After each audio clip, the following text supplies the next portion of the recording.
You're the night sky, trying to make me see your stars, but the dark gets so lonely. Now I see violet, I can feel silence, and the dark's all that I see. When your stars have burnt out and your heart makes no sound, I'll find violet in your eyes. You'll always be my night sky.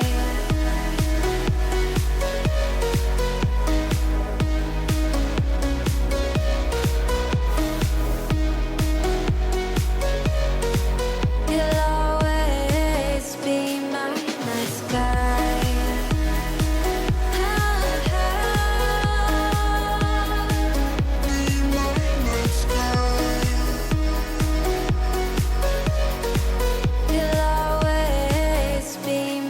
night sky. You're the night sky, hiding behind dark gray clouds. I can't figure you out now. I see your blue. There is so much cold in you, and the silence is so loud when you go. I just stay dancing with my shadow all day. Watch the tide. I can't find the point where pass the line, but you're the night sky. I'm trying to see your stars, but I've always feared the dark. Now I see violet, I can feel your silence. You always feel so far when your stars have burnt out and your heart makes no sound. I'll find violet in your eyes. You'll always be my night sky.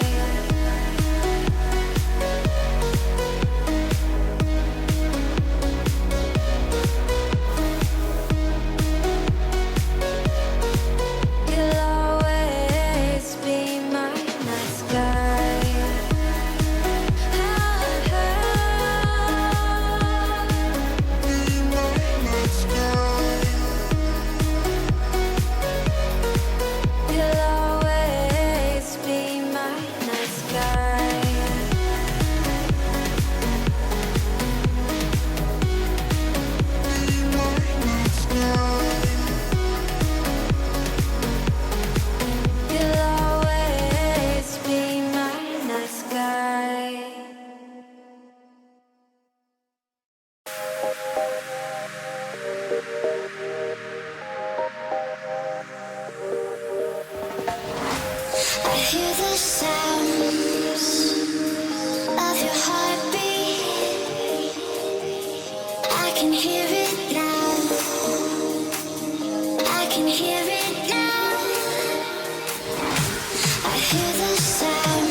with me, baby. Don't wanna fall again. This just hurt me. Just think about it, but you hold me like you don't wanna break. I need some space. Just think about it, Maybe separate is better, I will love you till forever, Ride it, baby. When you need someone to cover you, wherever. Now I won't come back. You know my answer. Now I won't come back. You know my answer. Now I won't come back. You know my answer. Now I won't come back. You know my answer. Now I won't come back.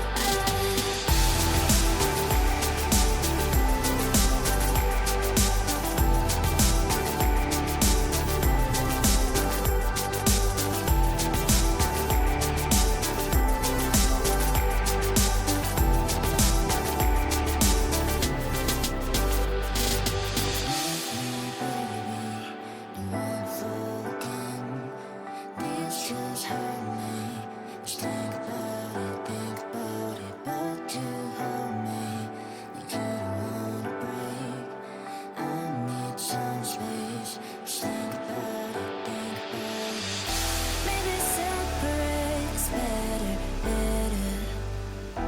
I will love you till forever, Ride it, baby. When you need someone to cover you, wherever. Now I won't come back. You know my answer. Now I won't come back. You know my answer. Now I won't come back. You know my answer. Now I won't come back. You know my answer. Now I won't come back.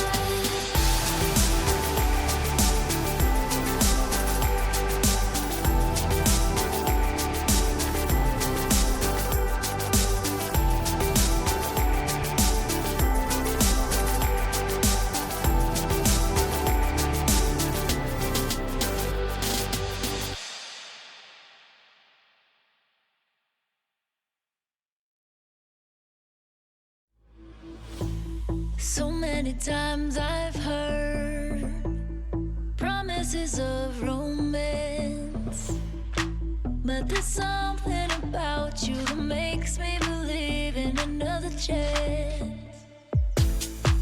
Can't explain what I'm sensing.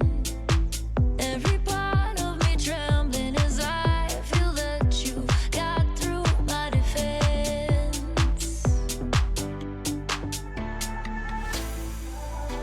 And I should know by now to always touch the ground, but how I forget.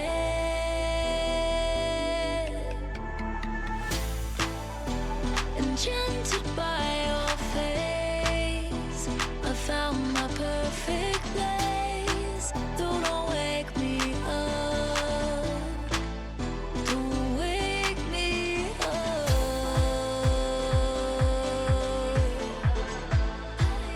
Don't wake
pathway.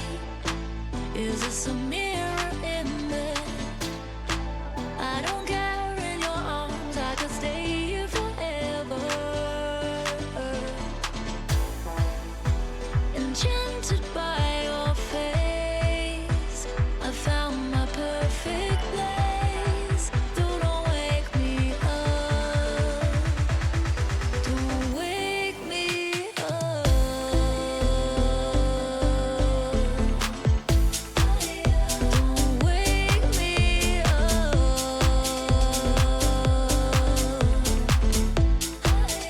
Don't wake me up.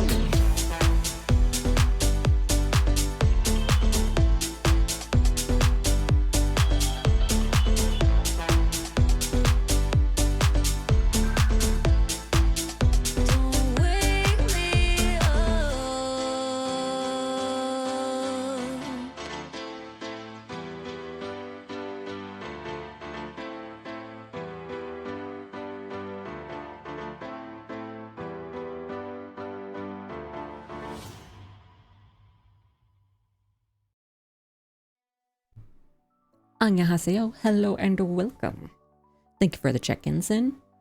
Tonight is visual novel night. So we're gonna get some romance, we're gonna get some drama, we're gonna get queer as fuck. So welcome on in. I have no announcements that I can think of. So I think I'll just jump right into the Manhwa Rec. Give my brain a couple seconds to catch up with me just in case there was something that I can't remember. Hello. I can't really dance like that, but I'm pretending. Yeah, no announcements I can think of. So we're just gonna go right into the Manhwa Rec and then we're gonna go right into the game. So today's Manhwa Rec is in Omegaverse 1, but it's kind of like a unique version of the Omegaverse. I don't have an official summary for this one, so I just finished reading it all yesterday. So I'm gonna have to like go off my brain power. The hair is so flowy. Yeah. I worked on it to make sure that it was nice and flowy. It didn't like clip through my head. Yeah. Doesn't clip through my head or anything, which is nice. Because V-roid hair just kind of like automatically, if you don't adjust it or anything, just if I were doing this, it would just be clipping through my face. Just straight into my skull. Tickling my brain. Tickle, tickle. But nope, I adjusted it so it's nice and flowy. So cover. This is the cover. There's the full thing. It doesn't have the title on it. Also, calibrated. The title, I'm not entirely sure how to say the first word, but it's Smyrna.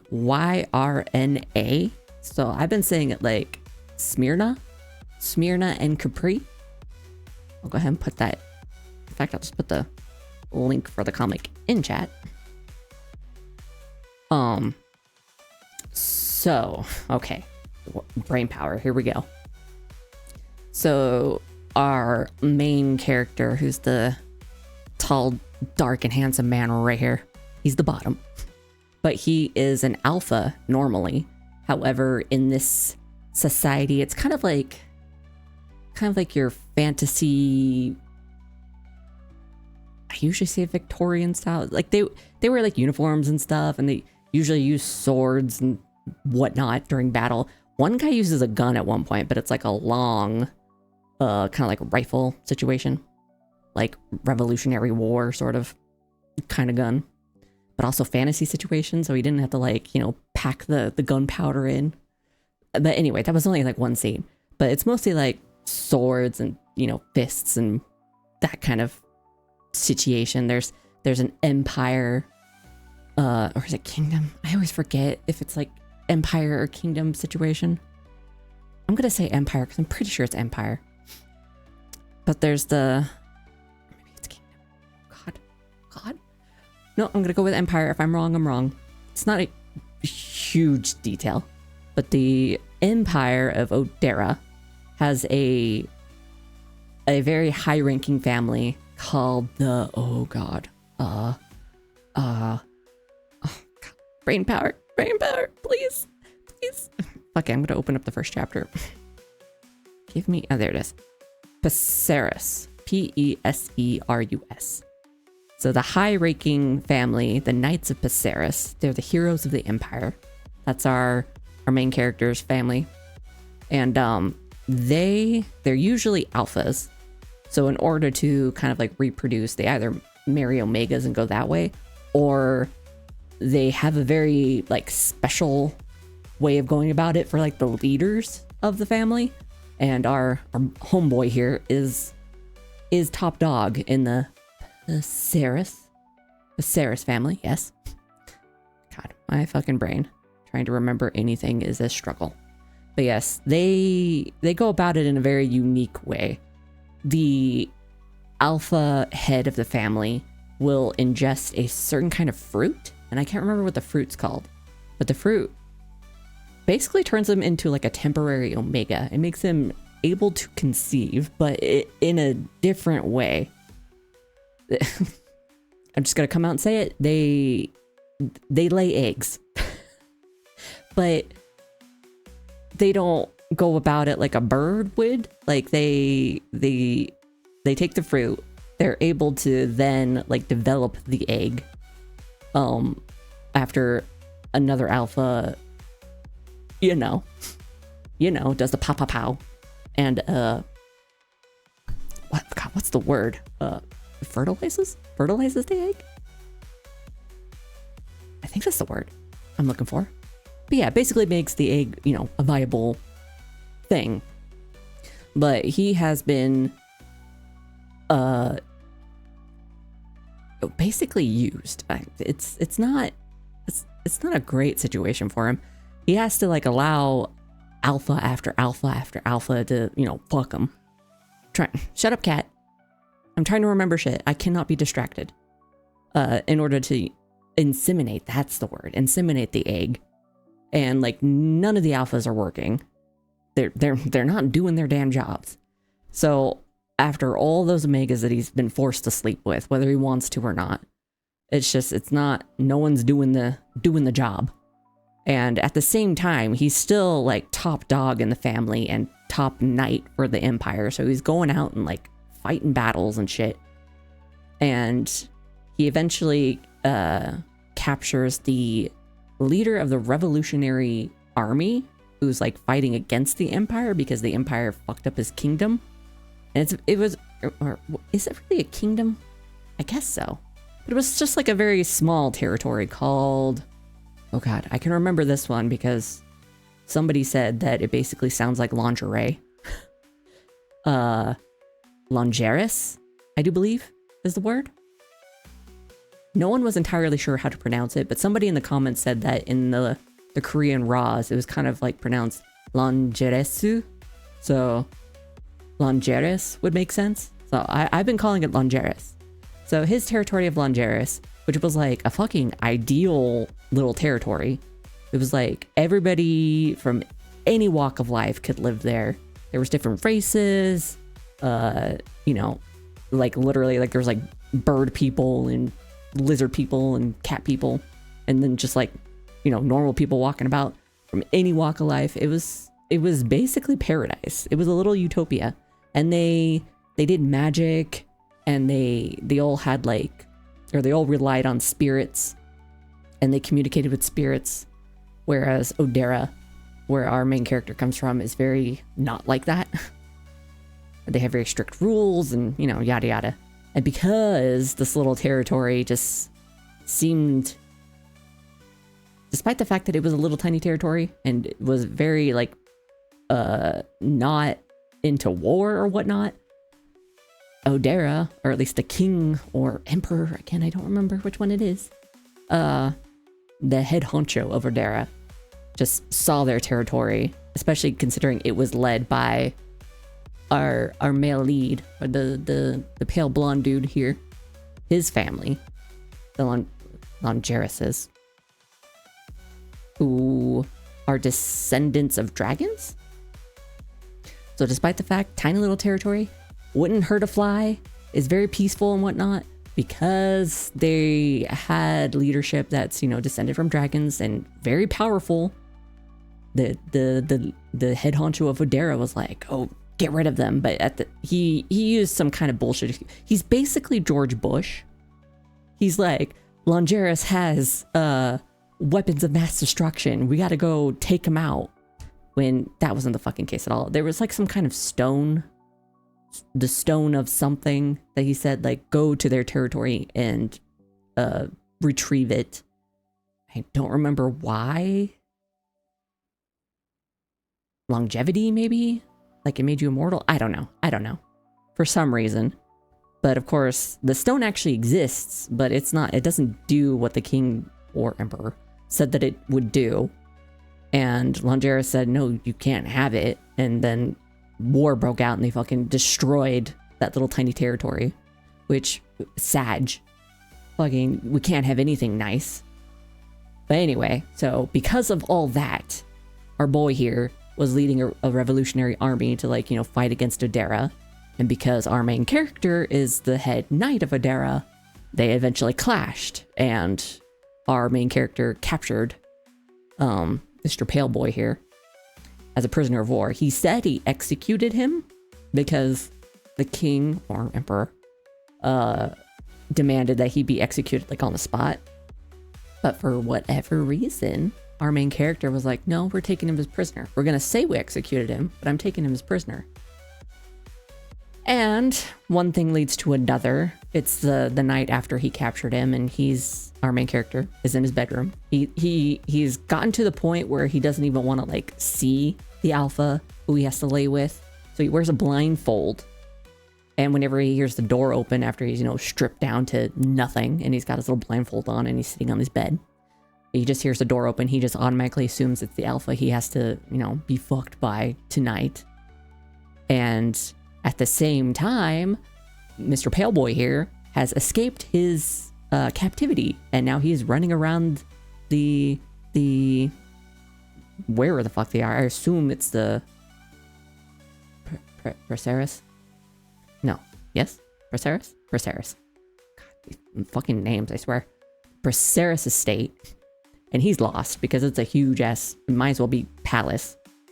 And he eventually finds his way to the main character's bedroom, opens it up, sees main character sitting on the bed with the blindfold, but main character's also giving off, because again, remember, this is Omegaverse, giving off, you know, pheromones, and, you know, one thing leads to another, they pow, and lo and behold, he's the one alpha that inseminated the egg. So now he is papa of future egg child. So he has to become our main character's Capri.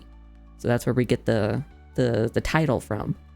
Our main character, the moment he took that fruit and became, you know, temporary Omega with egg, he became the Smyrna. And the alpha that inseminates the egg is the Capri. So now we got prisoner of war, who's actually going to be future baby daddy. And just the way that their relationship develops is so good. The writers / artists is like a little group called Brothers Without Tomorrow, or Without a Tomorrow. So Brothers Without a Tomorrow. They have 2 stories that I know of. This one, and then another one called Taming the Tiger, I do believe. I'm going to read that one next, because their writing and their art is just so good. Like, holy shit. So I would highly, highly recommend this, because, I mean, eventually baby does come, but, fuck, I'm gonna spoil it. There are more babies to come, because despite the fact that he's supposed to be just a temporary, they pow again too soon after the egg is removed, and the effects of the fruit have not quite gone away yet. And then there's like war and politics and running away together, and it's so good. So good. Highly, highly recommend. And you can read on Lesson, which, I mean, if that wasn't obvious with the URL that I posted for it, which it says lessonus.com right there. Well, there you go. So you can read on Lesson, and it's so good. It's so good. The way the kid is born is so unique. Like when they were mentioning eggs, I was like, huh? Because I mean, I'm a degenerate. I've read anything and everything. Any kind of like smut out there, I've fucking read it. So I've read, I don't even know what you call it. Like egg laying doujinshi and stuff like that. Whether or not it's my thing, I'm still not entirely sure. It's like, it's kind of weird, but I've read weirder. Or have I? I'm not entirely sure. But, yeah, he doesn't, like, pop it out. Because, again, he's normally an alpha. And it's just the fruit that makes him able to, like, bear the egg, I guess. Or carry it. So they have to, like, do, like, a magical C-section, I guess you could say. Like, they use, like, a scroll. It's almost like a teleportation scroll. But the doctor that performs the surgery, it's like scroll kind of connects to where the egg is inside of him, and the doctor in another room, you know, to keep things sterile. Or no, it's not because he's got to keep things sterile. It's because the doctor is an Omega, and in order to help our main character like get through the process, baby daddy right here has to like release his pheromones, which would fuck up the Omega Doctor. So Omega Doctor's in another room, using the scroll to kind of like reach in and fish the egg out, I guess. So it's not a pleasant process for our main character, which, you know, birth be like that. This is a very weird version of birth, but, you know, it'd be like that. But yeah, so it was strange, but I was kind of like, this is just interesting to me. It's very like world buildy, and I like that. I like that. And I like the art, and I like these characters, and I like the story. So highly, highly recommend Smyrna and Capri. And again, Smyrna is Smyrna. And Capri is, I mean, it's spelt like it sounds. Okay, let me go ahead and put those away, which are right here. And close my browser. I didn't really need to keep that up because, again, didn't have a summary, but I'm just used to keeping that shit up. So we're going to start off playing a demo for Cage of Roses, which is done by 2.5 Studios, I do believe. So same as The Divine Speaker and A Date with Death. So I was already kind of like, okay, sounds good. It's over here. This is just the demo. Jump over to the gaming screen. Okay, let me calibrate. I look as low as I can. Okay. Game should be loading. Get the desktop audio on. Cool, it's windowed. Game capture. Cage of Roses.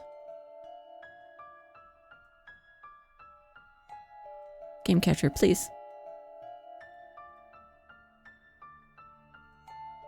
Game capture. Oh, thankfully, it just loaded the menu and that's it. Okay. Full screen it. And adjust the size. Can I adjust it a different way? Nope, just windowed. Okay.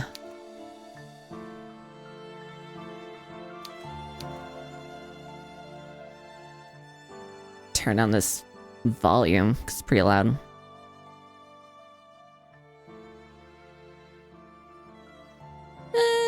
Like right there. Almost half. Okay. There are bars, black bars on the side, so I think I can... It's like... quite a bit of the sides get cut, or gets cut off. Oh, but I can make it smaller.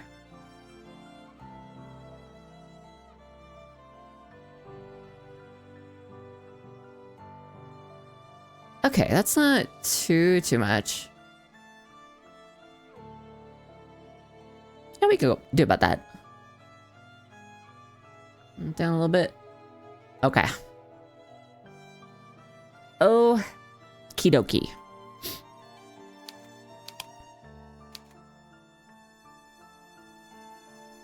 Just double checking like my audio and stuff. Everything's good to go. Let's start.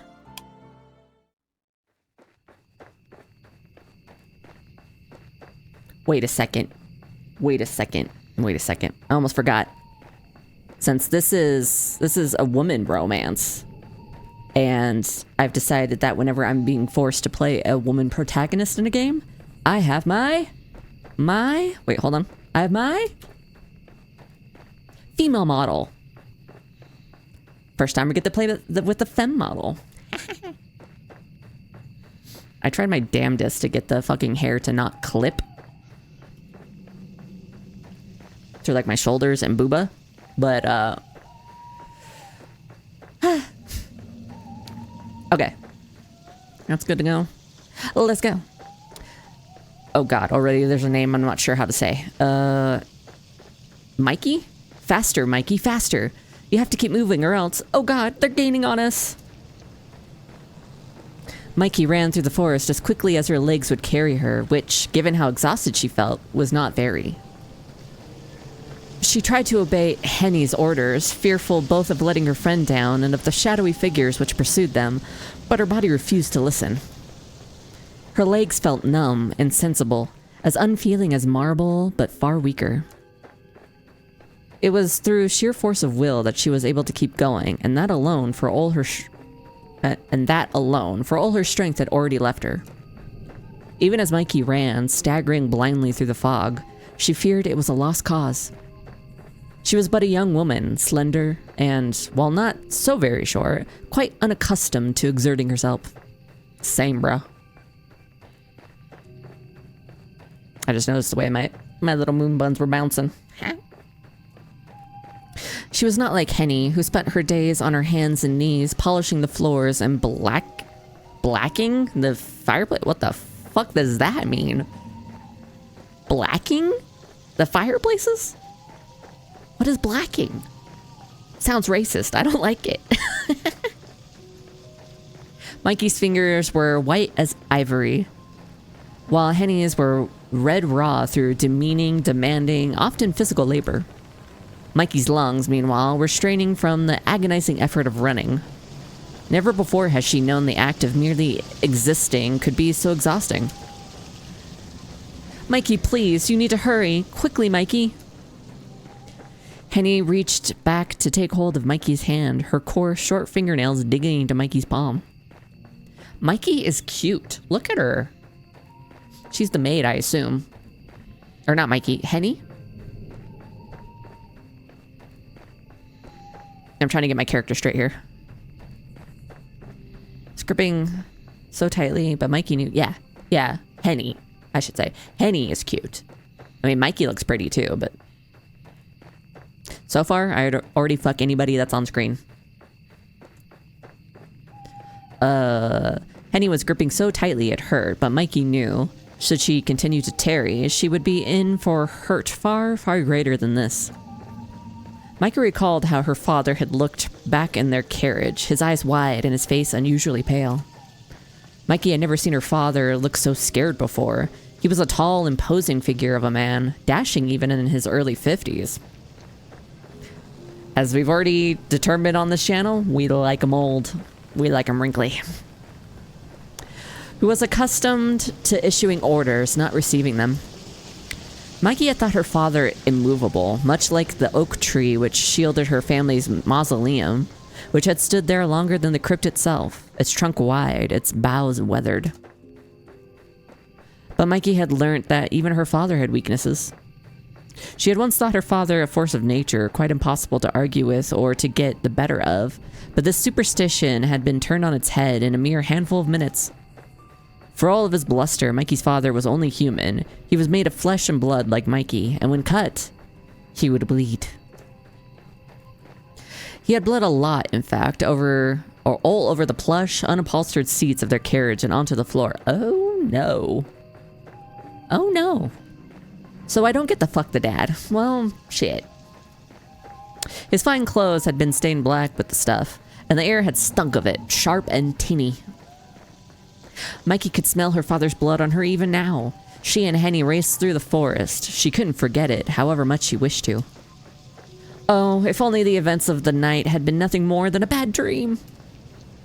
Mikey wished that the fog would clear and she would awake, her eyelids fluttering, to discover herself sitting once more in her bed, in her home, the room flooded with pale sunlight. Mikey! But Mikey's surroundings did not shift. The trees continued to press in about her as though they were meant to eat her alive. Their shadowy pursuers were beginning to close in on them. Mikey couldn't outrun them no matter how she tried. She was flagging, her heart hammering in her throat. What would happen when Mikey was not so optimistic to hope for an if they caught her? What would they do to Henny? The thought was almost more than Mikey could bear. It had been bad enough to lose her parents, but to lose Henny too? She had done nothing wrong. Henny was no lady. She was just a maid. She was only being targeted because of her relationship to Mikey and her family. Had Henny been traveling alone, she would have passed through the forest quite unscathed. It wasn't as though Henny had any valuables upon her person that were worth the effort of pilfering. Henny! Mikey appealed to her maid between sharp gasps of air, which pierced her lungs as knitting needles might. Please let go. Leave me be. I'm just slowing you down. No, Mikey, I can't do that. But there aren't any buts. I won't leave you behind. That's not what friends do. The power of friendship. But Henny, I said there aren't any buts. Now, let's keep running. Mikey wanted to run, really she did, but her body had already begun to give in. Her heart might have been pumping fit to burst at the base of her throat, but her legs were weak despite the excess blood which filled her, and her hand in Henny's felt cold and clammy. She couldn't keep going. It wasn't possible. She had exhausted all of her energy simply in escaping from the carriage where her parents' bodies lay. Shit, even Mom's dead. Damn. Now she would die only a few hundred paces away from her final resting place, or from their final resting place. Would her mutilated carcass be discovered in the days hence and taken back to her family's home? Would she and her parents be embalmed and sealed within their mausoleum? Mikey did not much like this thought. Her family's mausoleum was a terrifying place, full of somber stone angels and spider webs. It was quiet, being situated among old trees. It was quiet, being situated among tall trees, but its quietude was not at all relaxing. Its quiet was the deep, fathomless silence of death. Mikey did not want to die. She knew not how she could continue to live on, both of her parents slaughtered before her very eyes, but she did not want to succumb as they had in this forest full of fog. I'm going to move my camera a little bit. About there? That's about where my head is. Hold on, I'm also gonna adjust my posture. Yeah. Look at my buns go. Okay. Whew. And calibrate. Okay. She wanted to go on living for her sake and for Henny's, though not necessarily for Walter's. Who the fuck is Walter? God, they're getting closer. We need to keep running. Come on, Mikey. But like the glittering flame of a candle, and the last of her energy had been expended. Mikey's foot caught in a tangled tree root which jutted from the ground like a bear trap, and she fell. Her hand, which was slick with sweat, slipped free from Henny's. Her fingers extended forth, plumbing the mists for Henny, but to little avail. Mikey! Henny's voice echoed in Mikey's ears, shrill and frantic, alongside her own pulse. Her heart juddered in her chest, hard, as though meaning to stop altogether, but it did little good. That sounded like a big thud, that's for damn sure. Her head smacked against the ground with a dull, anticlimactic thud. Yep, her auburn curls strewn across the scattered leaves, the broken twigs. Mikey's teeth bit against her tongue. She tasted copper. Oh, geez, careful. You can die from that. Her vision swam. Mikey, oh God, Mikey, get up. Please get up. This feels like a Victorian romance novel. And then everything went black. The night that never ended. Act 1. God, we're pretty. What? When Mikey finally awoke, she was greeted by a dull, crushing pain that gripped her skull like a vice. That's how I felt when I woke up this morning. Not gonna lie. I was gonna get up at like 9 p.m. last night, but I went to bed like way too late, like at 4 p.m. when usually I should be asleep no later than like noon.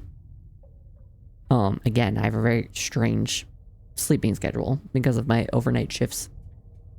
But yeah, I woke up at 9, didn't really feel it, accidentally turned off the alarm, woke up again at like 11 p.m. I was like, ugh, I might as well just keep sleeping.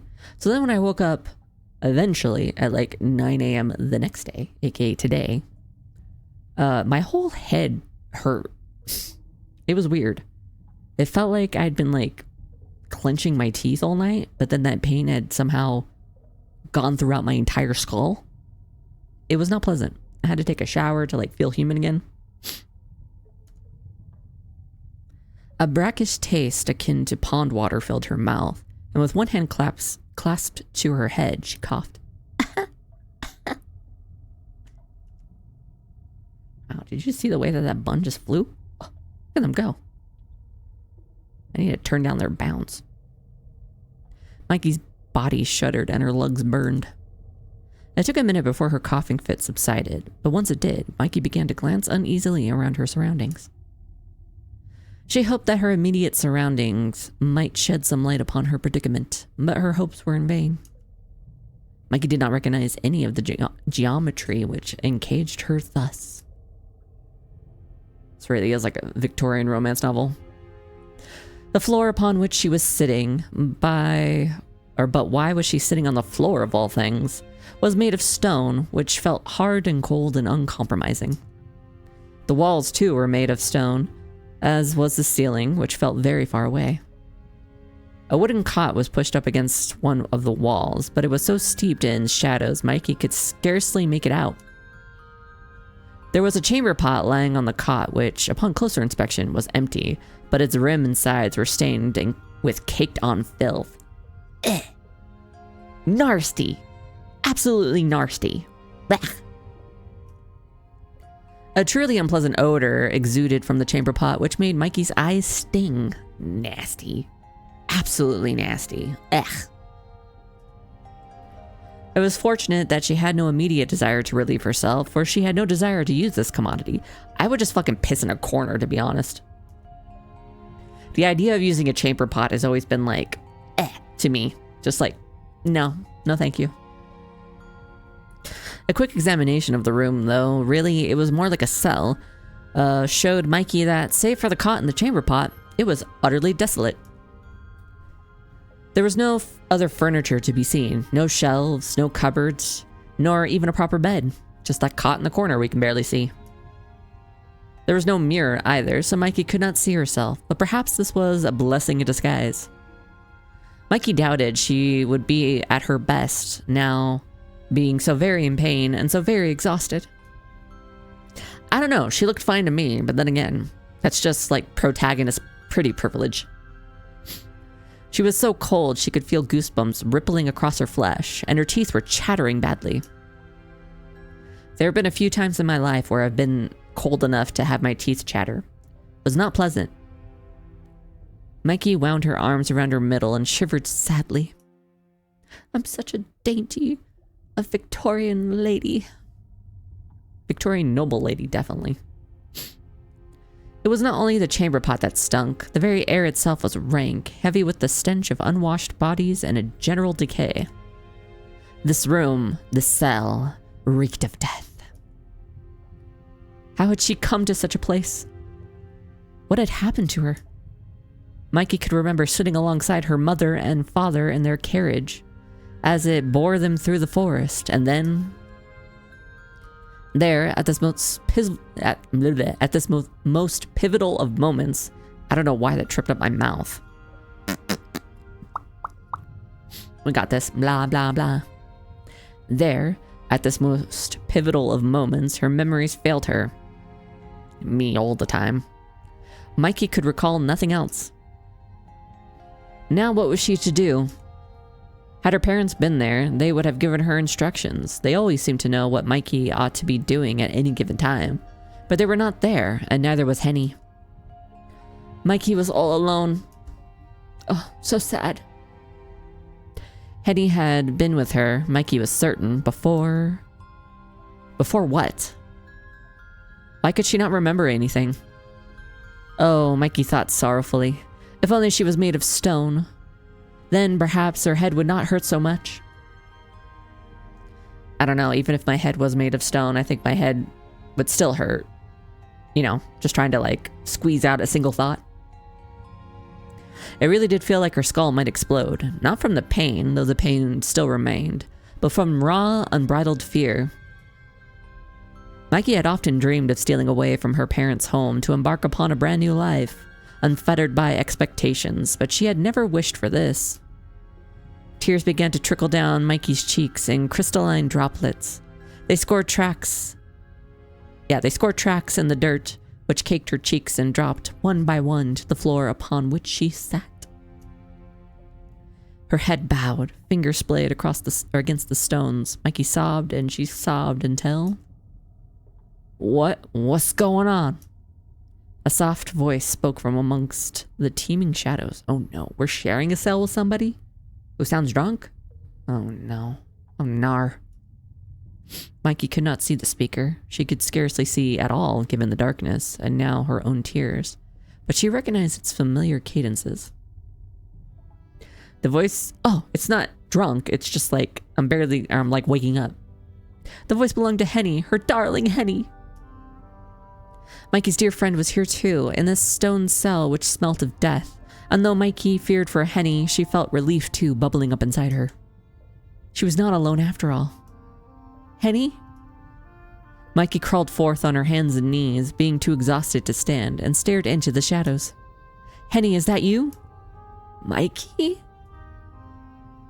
Henny replied after a pause, for the voice, though languorous...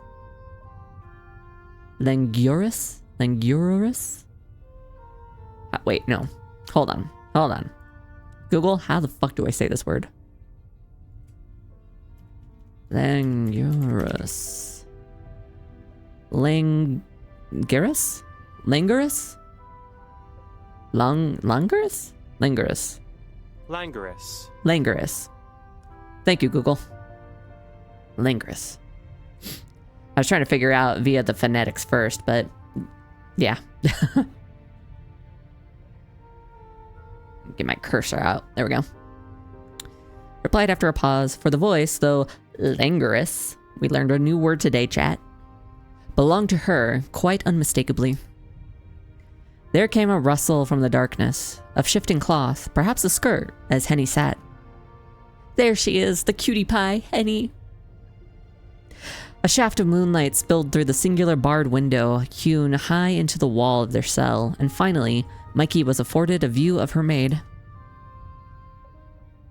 Though christened Henrique? I've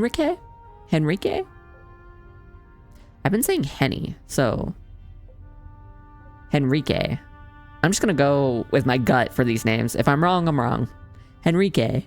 Mikey had always called her beloved maid Henny. It seemed more appropriate, a more appropriate appellation for so cheery a woman.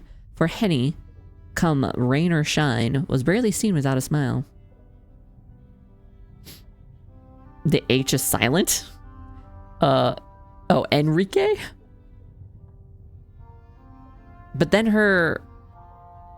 Oh, Bacardi's playing The Sims 4. Hello, Bacardi. Bacardi cameo. But then her nickname would be like Annie. So yeah, I'm gonna go Henrique. Unless it's like Henrique. Henrique. No, Henrique. We're going with that. Appellation for a so cheery woman. For Henny, come rain or shine, was rarely seen without a smile. And he was not smiling now, however. Boob shot. And damn. Hello, Henny. You could be my honey. How about that? She was sitting under the wooden cot which Mikey had first spied during her brief examination of her surroundings. What she had taken at first for a crumpled blanket must have been the body of her own dear maid, obscured from her by the shifting shadows. Henny's face looked woefully weary, and it had lost much of its usual pinkness. Her apron, once white, now stained and sullied with dirt. Henny's shoes had been black and sensible, but now they were mirrored in filth, and her socks were rucked up about her ankles. Henny's eyes were wide and displayed so much white her irises seemed lost in them. This lent her a startled look, like a small woodland animal, which was heightened, furthered by her knotted, tangled tresses. Henny's hands, which she held at her front, clasped together, were trembling like those of a woman thrice her age. Henny looked an awful sight, but Mikey knew she could hardly have been any better herself. Henny's hair might have been a mess, but at least she kept it short. There was not so very much of Henny's dark tresses to be worked into a state of disorder. Mikey's own hair, meanwhile, was very long and curly, though she had worn it in a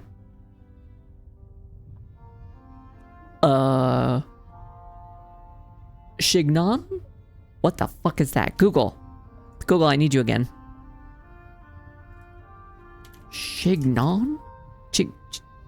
Chignon? Chignon? Is the G silent? Yeah, how do you say that? It's French, so maybe the G is silent. Yeah, how do you pronounce?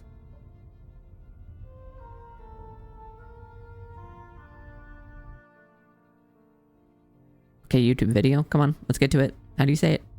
Chignon. Chignon. Chignon. It is French. Chignon. You couldn't have just said a bun? Jesus. Okay. Chignon. She could now feel it straggling loosely about her shoulders. The back of her neck prickled, either from the cold or from a dislodged hairpin or two. Perhaps that was why Henny stared at Mikey so, once she had regained her own sense of equilibrium, as though she had seen a ghost. My God, Mikey! Henny looked so alarmed, Mikey almost felt ashamed. Mikey was no stranger to shame. She felt it frequently, in fact, when she was with her mother. So, we don't miss Mom? That would make sense. We only really seem to care about our dad. But it rarely raised its ugly head in Henny's presence.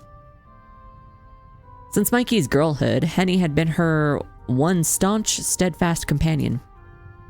She was the only person Mikey knew who took Mikey for who she was, rather than wishing, often aloud, to her face, that she could be more appreciative, more amiable, more effusive, more like a lady and less like herself. This sounds like Mom. Yeah, fuck Mom. Henny did not want Mikey to be more. She only wanted Mikey to be Mikey. Did that mean then that Mikey did not look like Mikey in that moment? But who else did she resemble if not herself? What had happened to her? Are you alright, Mikey? Oh, look at your poor face. What was that? Henny rose from the wooden cot, which creaked, and crouched before her friend. Reaching out, still shaking, she cupped Mikey's cheeks in her fingers and said, "Let's make out." You're bleeding. I am? Yes, you've a nasty cut beneath your right eye and your cheek. Honey sucked in a breath, her expression grim. It's all banged up. You're positively black and blue. I don't know, again, we kind of look pretty okay. There's some scratches, yeah, but other than that. Oh, I, hadn't realized. I'm sorry, Henny. What? Henny, who had procured a handkerchief from her skirt pocket, it, fortunately, was devoid of dirt, paused in her dabbing at Mikey's face to look at Mikey with bemusement. Why are you apologizing to me, you daft goose? You've done nothing to feel sorry for. I'm a daft goose. Is that her way of saying silly goose? You silly goose. I don't know. I'm just sorry for making you worry, I suppose. Think note of it. It's my job to worry about you. I'm your maid, remember? Well, of course I remember that much. My thoughts might be in a state of disarray for the present, but I would never forget you. You are much more than my maid, Henny. You're my friend, too. My dearest friend. Nay, my lover. And I could very well say the same about you. That's why it hurts seeing you in such a frightful state. Do I look so very bad? Well now. Henny cast her gaze over Mikey's face, her brown eyes brightening with familiar mischief as she did. That depends on how honest you want me to be. Oh dear. Do I look as bad as all that? You've certainly looked better. Your face is as banged up as a windfall apple. As if I know what that is. An apple? Mikey shook her head in wonderment. I only hope that the apple isn't ridden with worms. I don't think you've anything to worry about on that score, at least. Well, that is a relief. I suppose things could always be worse. Right you are. That's the spirit. Now let's fucking break out of jail. You're still alive, and so am I, and we're together. That ought to count for something, although... Henny finished wiping the worst of the congealed blood and dirt from Mikey's cheek, then drew back, her soiled kerchief gripped tight in her hand. Her expression newly dour, she said after a moment's pause, I am afraid that your parents mayn't have been so fortunate. What? Mikey's heart leapt in her chest at the somber announcement.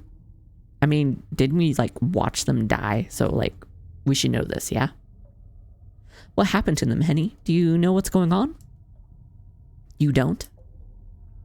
I recall that we were traveling to Augsburg to visit my fiancé. Is that Walter? Yeah, fuck Walter. But as for how we came here... Mikey closed her eyes in the hope of remembering something, but again, nothing came. Her mind remained stubbornly blank. Me, all the time. As featureless as a snow-capped mountain. All flora blanketed in untrammeled whiteness. I am afraid I am drawing a blank. I cannot remember. Not a single thing? Nothing. Again, me. All the time. I see.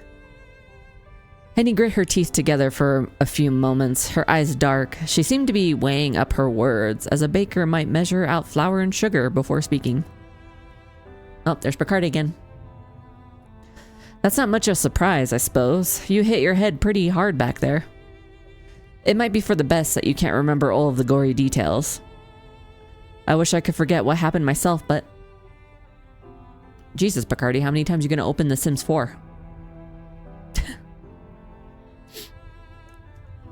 Henny's voice trailed away as, awkwardly, she gripped her kerchief. That kerchief had been the only clean thing in Mikey and Henny's cell, but now it, too, was ruined, streaked with brown and red. How deep was the cut that Mikey had sustained, and how much had she bled? This, too, remained a mystery. Mikey did not know. There seemed much, all of a sudden, she was ignorant of. She felt so very unworldly. She might as well have been a little girl again, enthused after she had successfully stolen the key to her family's mausoleum. Mikey had not known, as she stood in the chill entrance of the mausoleum, that she was about to lower herself into a subterranean world of death and decay, though part of her had wondered. Henny. Mikey took Henny's hand in her own, her fingernails, cracked, discolored, and dusted with dirt, digging into her skin. What happened? Tell me, please. I want to know. Yes, I thought you might. That does make things a mite complicated, though. I don't want to be the bearer of bad news. Just... Henny looked at Mikey beneath half-lidded eyes, her expression distressed, uncommonly pale and pinched. Promise you won't take against me. Promise you won't take against me? Okay. For what I'm about to tell you, I've gone through a lot tonight already, and that would be the straw to break the camel's back. Henny, please. You should know that that is a trivial concern. I'm fully aware that none of this is your fault. You've only ever sought to protect me. I have no better friend than you, not in all the world. Just make out already, Jesus. And it's precisely because I want to protect you that I don't want to go into all this. I know it'll upset you. Christ. It upsets me too. It's an upsetting situation all around.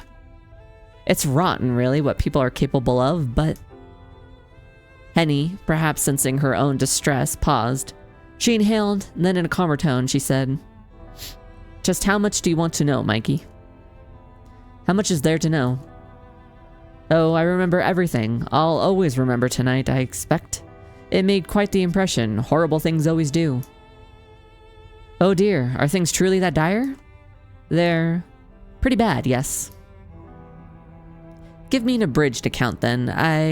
I've no need to hear everything. I want to know everything. Give me all the juicy details. Right you are. And he bowed her head in acquiescence, her face half swallowed by the shadows. The brand of light which had penetrated their drab cell had long since been extinguished, the moon obscured beneath the rolling fog. It was so cold in their cell, Mikey could not cease her shivers. Even her teeth felt cold, like shards of ice implanted into her gums. Henny's proximity served as something of a comfort, but it could not rid Mikey of her trepidation. She knew once Henny relayed the past events to her, her life would no longer be the same. Everything would change. You're kind of in jail, so I think everything already has changed, so we might as well just like rip off the band-aid. It was changing already, in fact, so quickly that Mikey hardly had a chance to gather her bearings. She felt lost, adrift, and hopelessly afraid. I'm sorry to tell you this, Mikey, but during our travels, the carriage, it was attacked by bandits. Bandits. What? No. Yes, they came creeping out from the fog like, I don't know, monsters from a children's story maybe, but much scarier. They had guns. They waylaid the carriage, then stormed it. They drew out their daggers and threatened your father, and when he refused to comply, well... Henny's expression twisted. They stabbed him. 36 stab wounds! What? Mikey drew in a sharp inhalation of air, her whole body tensing. She had expected as much before Henny began her gruesome tale, but the news still shook her. Evidently, she had not been half so prepared to hear the worst as she had imagined. Oh God, not my papa, my poor papa. Papa! Nar! Don't tell me. He didn't. I'm sorry, but... Henny sniffed. Like I've been sniffing pretty much all week. Fucking sinuses, I swear to God. It's as you're probably suspecting. Oh, she's crying, poor baby. His wound was a deep one, and he died. Dead? My papa? Dead? Dead as a doornail, I'm afraid. I didn't hang around to see what had happened, but... Well... It happened so quick, I don't think he suffered, at least. And my mama? What of her? Don't tell me she also... Henny did not reply, but the discomfort which crossed her face left Mikey with no doubts as to her mother's fate. In one brief night, both of Mikey's parents had been slaughtered. But if they were bandits, why did they just immediately go for killing? It's sus. Now, she was an orphan. Perfect for a protagonist. And what of us, Henny? How did we escape? I find it hard to believe the bandits would just let us go. Oh, I'm sure we would have joined your parents if we'd sat still like good little girls. But I don't want to do that. Anybody returning from an ad break, all you missed was Henny telling us that our parents are dead, which we kind of figured out already. And it was because of bandits. Although I'm sus. I don't think it was bandits. I think it was assassins. We fled through the woods, but the bandits took chase pretty darn quick. Oh please, I'm an adult. You could cuss. It was very dark, and the fog was thick. I could hardly see what was happening. At one point, you tripped and you fell. That's how you got that nasty cut on your poor forehead. And I was dragged down with you. We lay there on the ground in the dirt while the bandits tramped about looking for us. I figured we were both a couple of goners. I had started to say my prayers to the Lord Almighty, but then we survived. Yes, we survived. This, Mikey supposed, was not such a surprise. I mean, they're sitting here talking to each other, so yeah. It went without saying, really, that they had survived. Otherwise, they would not be sitting here in this ghastly cell speaking to one another. Case in point. Either the bandits had spared them, which seemed unlikely, or somebody had come to their defense. Who would have been wandering the woods so very late at night, however? Mikey could hardly credit it. Their escape must have been the stuff that fantasies were made of. Do you know how we escaped, Henny? I know what my eyes saw, but if my eyes can be trusted or not, well, that's another matter altogether. I think I might have bumped my head myself. It was all so peculiar. At the time, it seemed like a miracle. But looking back on it, that ain't the right word. Miracles suggest God and all his angels, but there was nout holy. There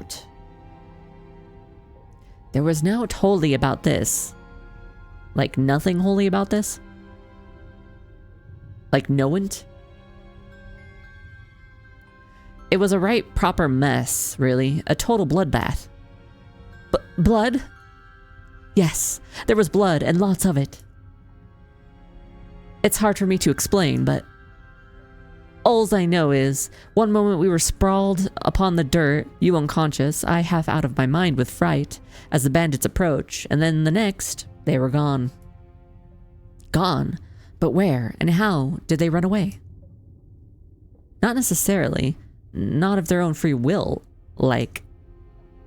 The fog parted, you see, and then this figure, this woman, she appeared so quick, it was like she'd sprung up from the earth. She was very tall, very sexy. I don't think she was, at least. And she was very skinny, but the way she looked, the way she moved, there was something unnatural about her. Unnaturally beautiful? I didn't get a very good look at what happened next, but I saw her go after those bandits. I think there were at least 4 of them, but that woman soon took care of them. There was so much blood and a lot of mud. It stunk to high heaven, it did. Brought tears to my eyes.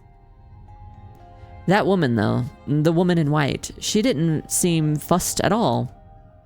She stood there once she had finished, beneath the moon, like nothing had happened, and then... Henny pressed her fingers to her brow and, overwhelmed, shook her head. I don't remember nought after that. I think I must have fainted. When I finally woke up, I found myself here. It was your crying that woke me up. I've never been able to rest easy while you're in tears, Mikey.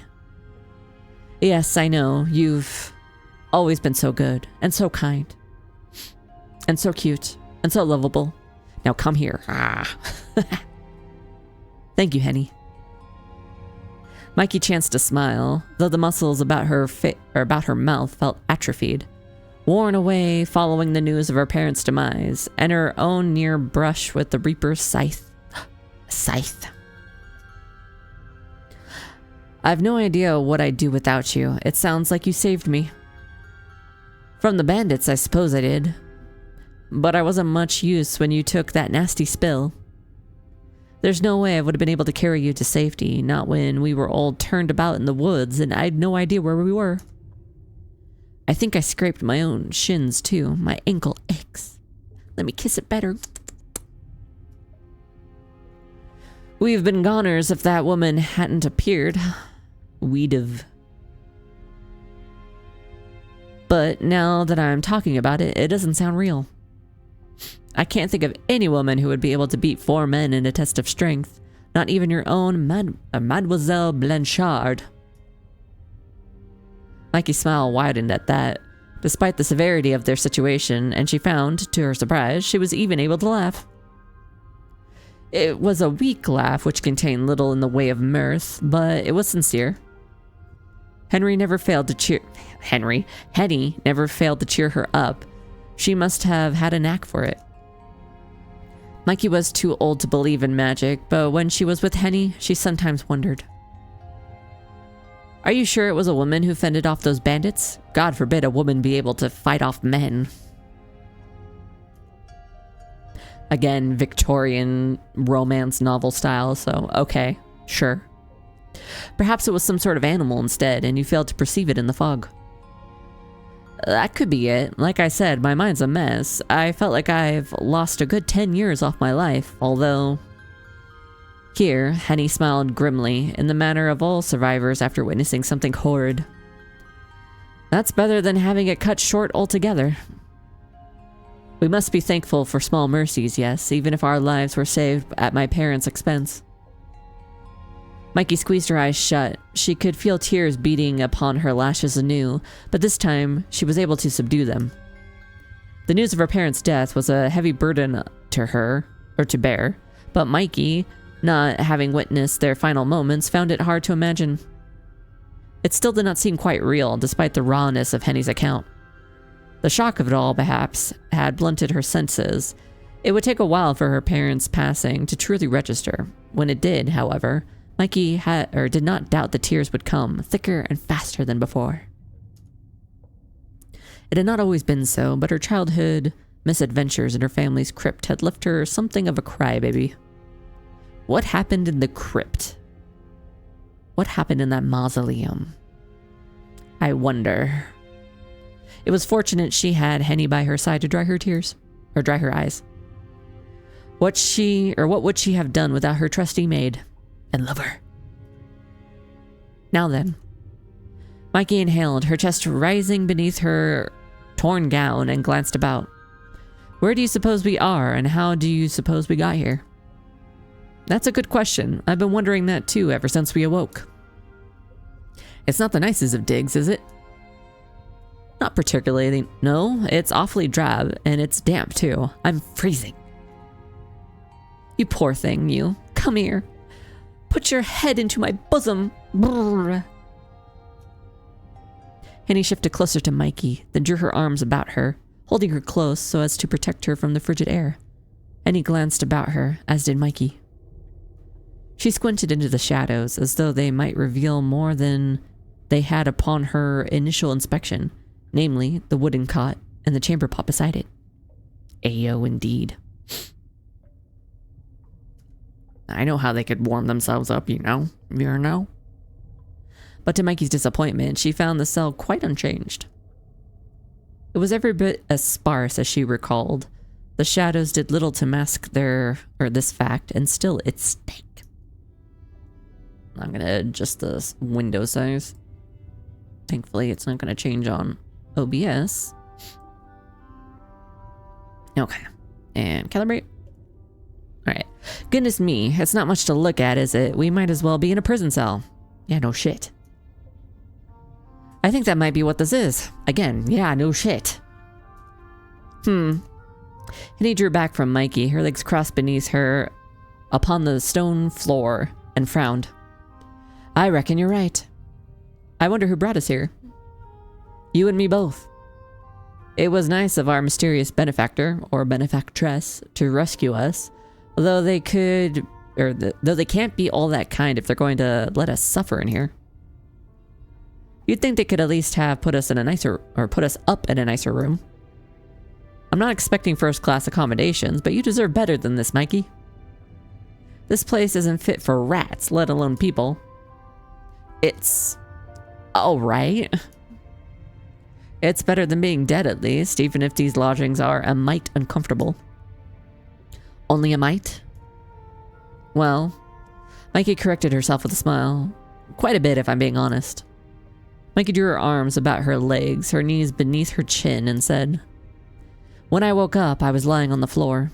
On the floor? Henny's eyebrows shot up her forehead until they met her hairline. The gesture was so exaggerated it managed to bring another smile to Mikey's lips, despite how very dire their situation was. I suppose it makes sense, there being only one bed. And there was only one bed. But oh, that is too much. I can't believe they'd fling you about like a sack of sawdust. Many unbelievable things have happened tonight. Our benefactor must have been bucking the trend. Whatever that means. That's a phrase I'm not familiar with. Some benefactor. When I get my hands on them, I'll give them what for. Don't, Henny. I wouldn't do to pick a fight with whomever brought us here. I wouldn't want to anger them, not when we are at their mercy. Why, but that makes us sound like captives. Is that not what we are? This is a cell, after all, and we have no means of escaping. We're being treated as prisoners. I know, but it still stings. I don't care about me, but I don't want to see you being treated like a convict, not when you've been through so much. Hello, Nevermore. Bork bork. Welcome on in. And yeah, it's my femme model. Hold on, let me get you a good look. What's my full body? 2? Wait, hold on. Alt 2? Yeah, here we go. Full body. This is the femme model. How you likey? I got the big jiggly booba. A booba booba booba. A booba booba booba. I was thinking of making I guess it would be succubus. I was gonna say incubus, but the female version is succubus. But at the same time, Twitch and their like banning of mostly like female VTubers for showing like any goddamn amount of skin. I was kind of scared too. So instead, you just got normal femme model. I got a big old braid. My horns are a little bit different. They're bigger and they go the opposite way. This isn't going to be the official outfit, but this is like the cutest outfit that V-Royd had that I liked. When I get the chance, I'll make like an official outfit for the femme model. I just haven't figured out what it is yet. But yeah, this is me. Back down here. And calibrate one more time, just in case. Alright. So yeah, I've decided to use the femme model whenever I'm playing a game where the protagonist that I am basically playing is female. And I'm forced to play a female. Yeah, get the femme model. So for Love in Deep Space, you're gonna get this model from now on. Still need to get around to getting my soldier done. Yes, I want to see your soldier. I want to see him. So I can kiss him. Give him kisses.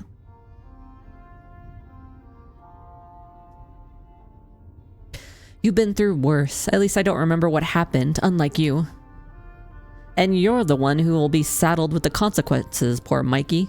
It was your parents, not mine, who were... well... I don't suspect... Or suspect...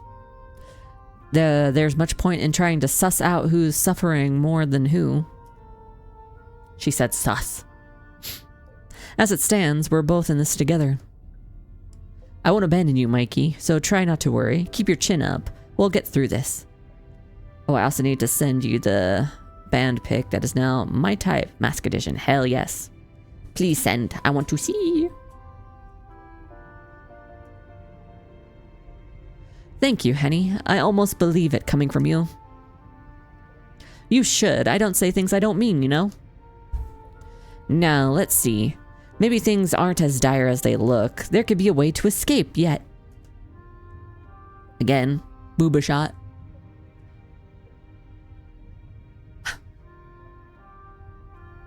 Henny rose to her feet, although unsteadily, and did a circuit of the cell. The shadows made it seem larger than it was, for they obscured the walls, but it did not take Henny many steps to canvass the full length of the dingy room. She pressed her fingertips to the walls, then her ear, as though the stonework might whisper onto her their weaknesses, but her efforts were in vain. Unfortunately, she's not an earthbender. The walls held firm, as did the steely slats which crisscrossed the entrance. Henny took the bars between her fingers and squeezed experimentally, but they refused to yield. Henny, thinking she could, like, rip the bars off the walls. No, come on. Yeah, same. Frustrated now, Henny gave the bars a kick. The tip of her shoe collided with them, loosing clods of dirt from her shoe or from her soles, but damn it all. The bars, as before, did not budge. They were quite impermeable. Sighing, Henny soon changed tack. She moved from the door to glance up at the window, but this was similarly barred too. Similarly barred. Too high to reach, and much too small to squeeze through. It seemed a miracle almost, the window being so mean, allowed any moonlight at all to spill into the cell when the clouds and the fog shifted. And? Mikey asked, when a disenchanted Henny flopped back down beside her with a rustle of her skirts. Did you uncover anything? Nothing, except that we're more trapped than I thought. I thought you might have come to that conclusion, yes? Sent pics in your Discord when you feel like looking. Hell yeah. Hell yeah. After I finish this demo, I'll probably take like a little break, and then I'll check it then. Because I want to see. God. Henny kicked off her right shoe, then began to massage her feet, which had begun to throb. This is a rum situation. I wonder what we're to do. I don't think there's much we can do other than wait. I suppose you're right. I can't say I like the thought of that, though. We're sitting ducks here. I feel we ought to be taking some kind of action. Henny looked about the cell once more, then sighed. But I'm drawing a blank here. I can't think of anything we could do. I have thoughts. There's plenty of things you could do. You just gotta get close and take off your clothes. I'm sorry for being so hopeless, Mikey. I meant to look after you, but I'm at a total loss. Don't apologize, dear Henny. I feel better simply being with you. We could be together carnally. That's not gonna happen. Damn it. That's something at least. I wish I could be of some real use, though. You are of real use. Without you, I'd be an unconscionable.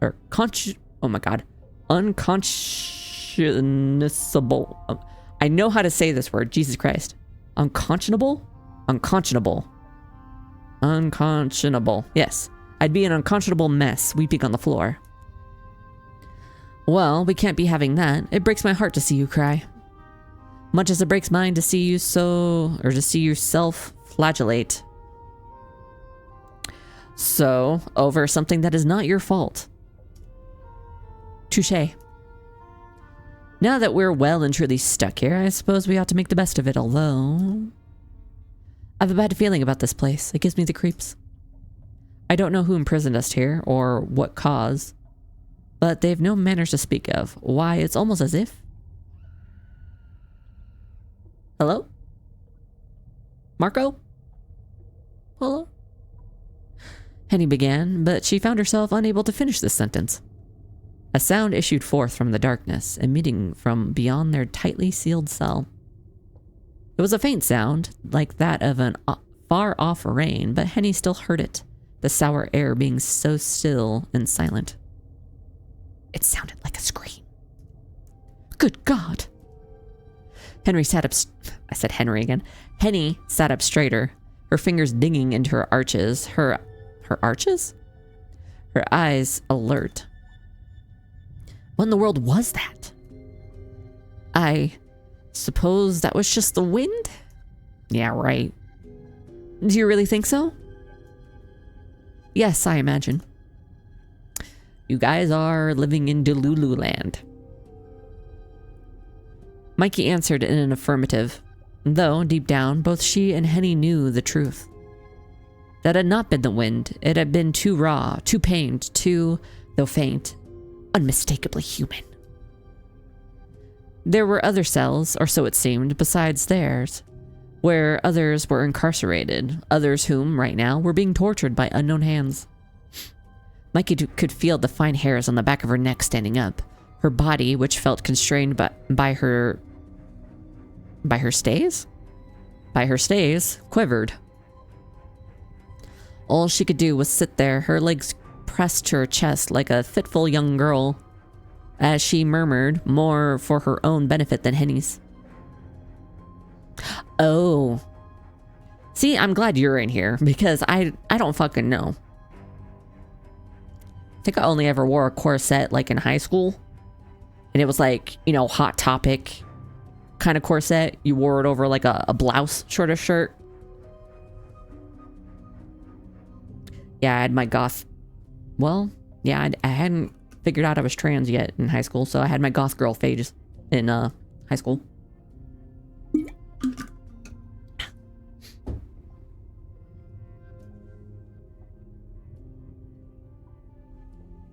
It was the wind, that's all it is. It's the wind. It's nothing to worry about. It's nothing, really. Everything will be fine. Now you're just a goth boy, Roger. Hell yeah. Actually, it's kind of true. Since real me is pale as all hell, I wear a lot of black. With no obvious way of escape and very little to do, Mikey and Henny had no choice but to idle their time away. They sat upon the stone floor together. They could, Mikey supposed, have sat upon the wooden cot, but it did not seem sturdy enough for the both of them. Damn. With their legs folded primly, like two little girls conducting a make-believe tea party. Henny had, at first, balked at the thought of her mistress sitting on the floor like a plebeian. But Mikey's dress was already so dirty it scarce mattered. I dressed like a villain from the 80s action P movie. Hey, you look good, so you can dress however the hell you want. The two women did not, however, abandon themselves to inertia. Henny knew that they had to do something to take their minds off their ghastly predicament. And I'm saying I know exactly what they should be doing, but they're not doing it. Fortunately, Henny was not empty-handed. She's gonna whip out a dildo. She had in her pocket, alongside her kerchief, which she had used to wipe Mikey's cheek, a pack of cards. Ah, damn. Wait, no, they could play strip poker. These cards were bent at the corners, but they remained perfectly functional. For want of a better way to use their time, Henny proposed to Mikey a game of Joker, which he had accepted. Oh, I think I know what that game is. Henny cut the deck, then dealt out the cards, her motions deft, despite her trembling. Both Henny and Mikey were familiar with cards, or with card games. They often played rounds to pass the hours, there being precious few amusements that ladies of Mikey's caliber were permitted to do. Were it not for Henny and her games, Mikey feared she would have lost her mind from fright. The two women played several rounds of Joker, examining their decks and dispensing of cards. The games did not require a great degree of tactical thinking, but it helped alleviate some of Mikey's concerns.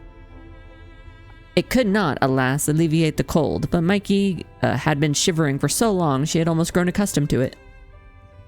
She had been in the dank, miserable cell for so long she could scarcely remember how it even felt to be warm. Had her journey to Augsburg continued unimpeded, she would now be sitting by the fire in Walter Gerhardt's living room, or else tucked up in one of his many guest bedrooms with a warming pan at her feet. Both Augsburg and Walter Gerhardt seemed very far away to Mikey now, though being confined thus in a prison cell. How long had she been sitting with Henny on the floor, shivering? Mikey did not know. She could not tell. She had lost all conception of time and its passing. It had become nebulous to her, unformed and unfixed. All Mikey really knew in her infinite ignorance was that the night seemed hopelessly long, she hopelessly small and insignificant. There was no clock in Mikey's cell, and neither she nor Henny carried timepieces upon them. You guys got a window that showed you the moonlight outside, so you can kind of figure out a little bit. It might not be exact, but day or night you can at least figure out, I would assume. The only means Mikey had of tracking the advancement of the hour was the sliver of sky she could see beyond the narrow window. That's what I'm saying. Situated high above her head. She could recall that the sky had been dark upon her waking, and it remained so now 3 games of Joker later. The moon, which emerged from the fog at irregular intervals, shone its pallid light upon Mikey's head and upon her hand of cards, lighting her Joker and his wide, rictus grin. Mikey had never much cared for the Joker and Henny's trusty pack of cards. His expression unnerved her. Every once in a while, as she played, Mikey spared a few glances upwards at the barred window. She could not hope to guess at the hour, but she knew it was late. It had been late when the bandits had descended upon her parents, and it was still late now. Perhaps 1 hour had passed since the attack, or 2. It could have been an advance hour of the night, or it could have been, by the same token, the very, very early hours of the following morning. The calendar might have shifted already from one day to the next, but Mikey was none the wiser. Mikey could not believe, though, when she tilted her head, that the sun had any intention of soon putting in an appearance. The darkness which abounded within her cell was too complete for it. The cards in her hands almost inscrutable without the aid of the moon's light. Mikey could not hear, either, the telltale twittering of birdsong, which often announced the coming of dawn. When did the birds begin to chirp among the boughs of the trees beyond her bedroom window? Mikey could not recall, but she thought it must have been around 6 in the morning. Mikey had gone to bed at 10 every night, like a dutiful daughter. Despite her advancing years, but she had often found it hard to sleep for a full, unbroken 8 hours. Bruh, same. She would arise at odd hours, at 1 or 2 or 3, her head full of thoughts, and often she found it hard to sleep again. When this occurred, Mikey would rise from her bed to sit by her windowsill, her forehead, in the summer, pressed to the glass. That always helped cool her, and her errant thoughts alongside it. Oh, how her mind raced. It seemed quite unfair, really, that she should be cursed with so many thoughts when her parents demanded only that she be a perfect, passive doll of a woman, with no opinions at all. With weary eyes, Mikey would look out to her back garden, steeped in shadows, and the cobblestone streets beyond it. Others might have found the night in its fathomless stillness uncomfortable, but Mikey quite enjoyed it. At least she did not have to perform when all else were abed. She was free to feel and think as she wanted, without fear of being reproached. Mikey, her mother had often scolded her as she sat in the dining room for uncomfortable family meals. You are furrowing your brow again. Have I not warned you against it? It is most unattractive. What must Herr Gerhardt think if he could see you now? I think if he had any fucking opinions, he can keep them to his damn self. But that's me. I would fucking lose my mind having to live in this kind of environment. Anybody tries to tell me how to, like, act or think or dress, I'm stabbing them. I'm sorry. Mikey would always apologize for these faults of hers, no matter how slight, but inwardly she smoldered. She did not like being spoken down to as if she were a child. Now, at least, after the night's horror, she needed no longer worry about furrowing her brow in an unbecoming way as she sipped her soup. Yeah, because mom's dead. She no longer had a mother to scold her. She would never see her mother nor her father again. And what of Walter? Yeah, what of Walter? What the fuck he doing? Of that, Mikey had no earthly idea. Oh, this is ridiculous. Henny groused while examining her own cards. We ought to be at Herr Gerhardt's right now, safe as houses. We weren't so very far from Augsburg, at least I don't think we were, when we were attacked. Why did those bandits have to go after us? We were just unfortunate, I suppose. I can't imagine the bandits meant specifically to target us. Press X to doubt. We just happened to be there. You're probably right, but goodness. Of all the awful luck. At least you've had a fair run during our game. You've beaten me out soundly during every single hand. Ha, well, true. I suppose I should thank heaven for small mercies, eh? Henny smiled at Mikey's attempt to cheer her, but it didn't last. Both Henny's smile and Mikey's cheer were half-hearted, and soon they were swallowed by the sinister darkness of their cell. It's a shame I don't feel more thankful. I wonder what Herr Gerhardt would think or would make of this. He'd be off his head, I'm sure, if he knew the state you're being kept in, Mikey. I'm enraged too, for you and him.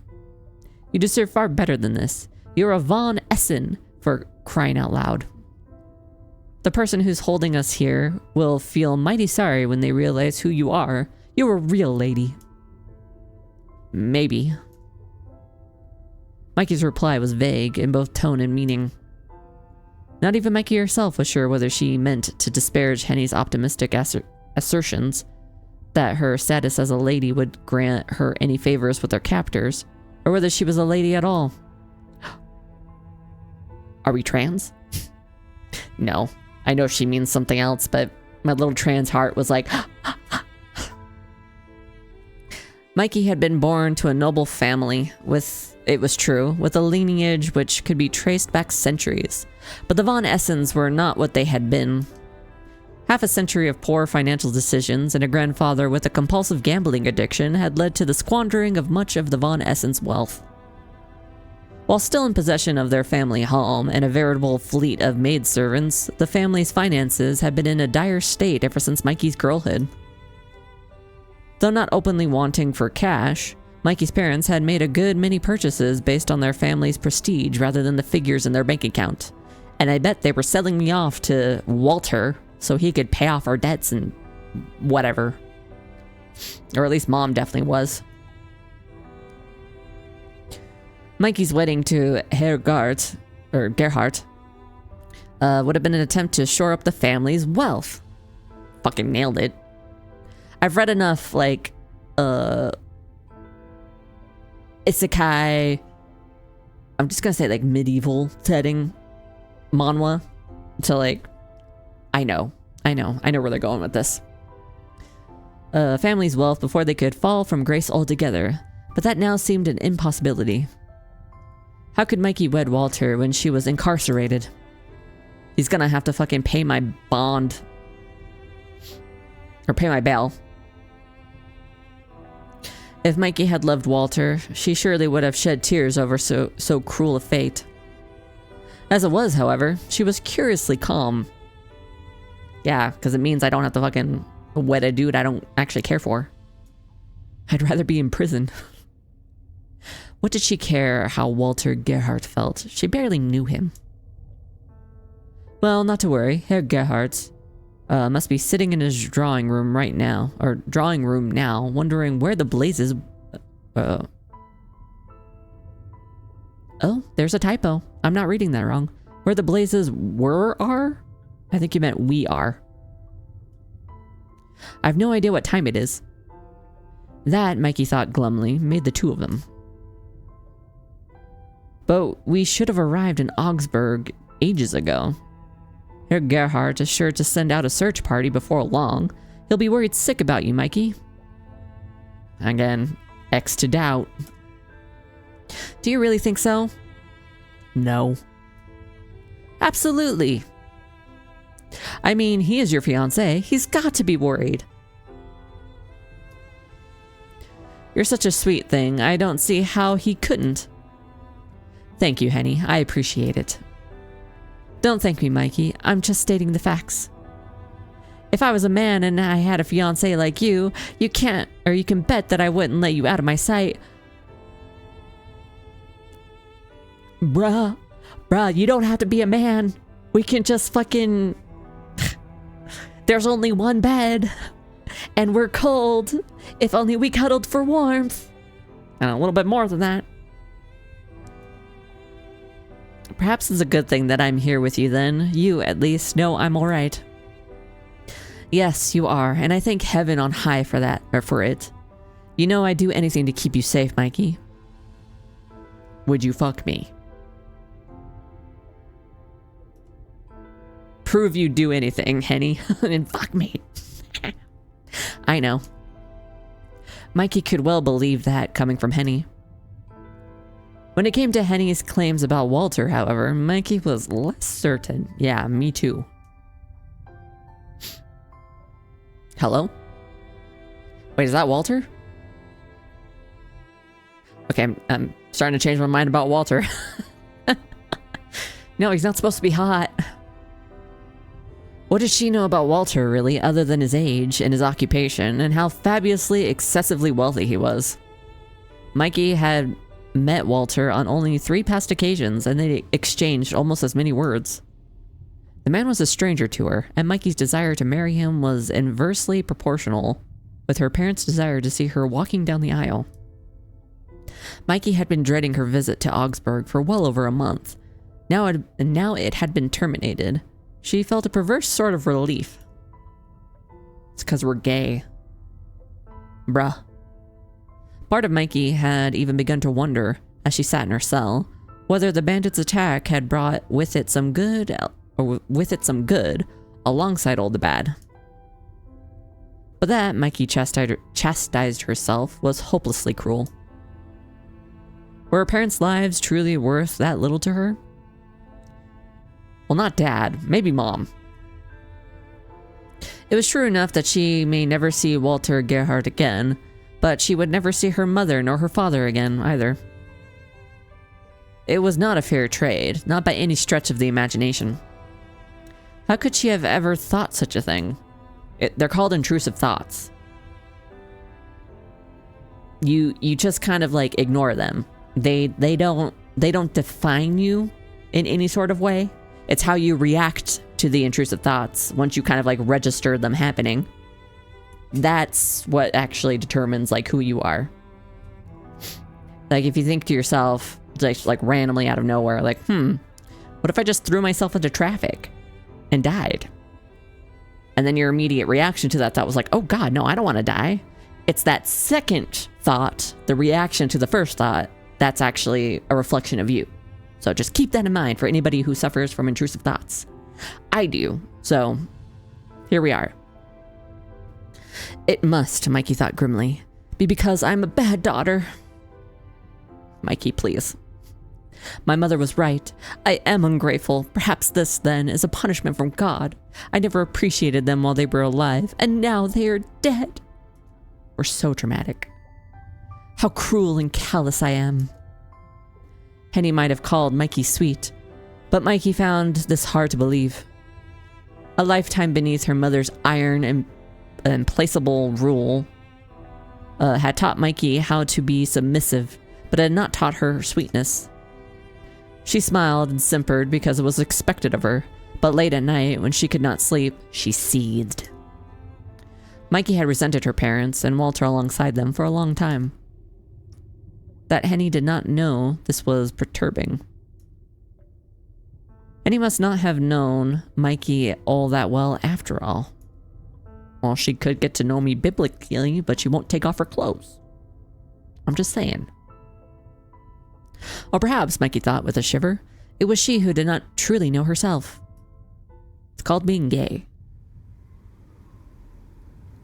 Mikey and Henny sat in their cell for what could have been minutes or hours or even days, willing away the time. By God, there was so much time. with continued unending incessant games of Joker. Mikey's heart was not in the game, her head being otherwise occupied, and Henny trounced her soundly 12-1. Henny was better than Mikey at card games in general, so this came as little surprise. Mikey was accustomed to losing and accepted her failures with good grace. There was more important things in life than card games. Tell that to anybody in Yu-Gi-Oh! Tell that to Yugi. He would disagree. Oh, look at my bun go. What's it doing? What's that bun doing? What you doing? What that bun doing? I know I put a collider in my head, but I gotta adjust it. Make it smaller. Shit's making my buns freak out. Like little Pomeranian ears. And in any event, Mikey had never cared for the jokers in Henny's deck. She preferred to be rid of them. Little of note happened during these dead, empty hours. Nobody came to visit Henny and Mikey in their cell, and the faint screams both women had heard, though Mikey was staunchly determined to think of it as the wind, did not see fit to impinge upon their solitude. The sky beyond their prison cell, meanwhile, remained dark, like a bereaved widow outfitted in mourning clothes.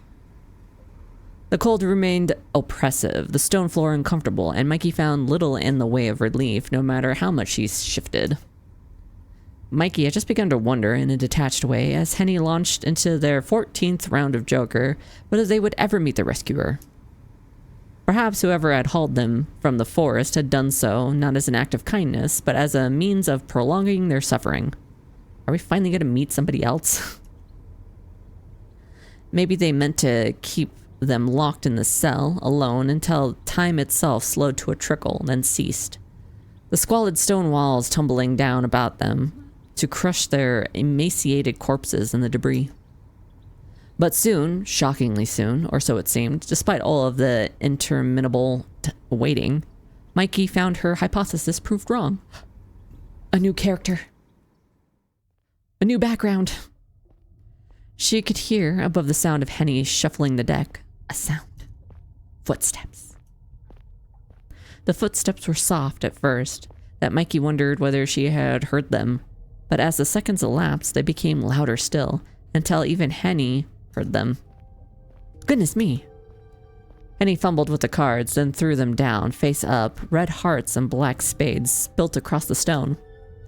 Can you hear that, Mikey? Yes, I can. Somebody must be coming. Our rescuer from the woods, do you think? They could be our rescuer, yes, but maybe... Mikey did not finish this thought. Her saliva felt too thick in her throat, like tar, as she shivered. She did not want to extinguish the hope which she could see flickering now in Henny's eyes. That would have been cruel. Henny's head swiveled to the grated iron door, excitable as a puppy, and wide-eyed as she peered through the shadows.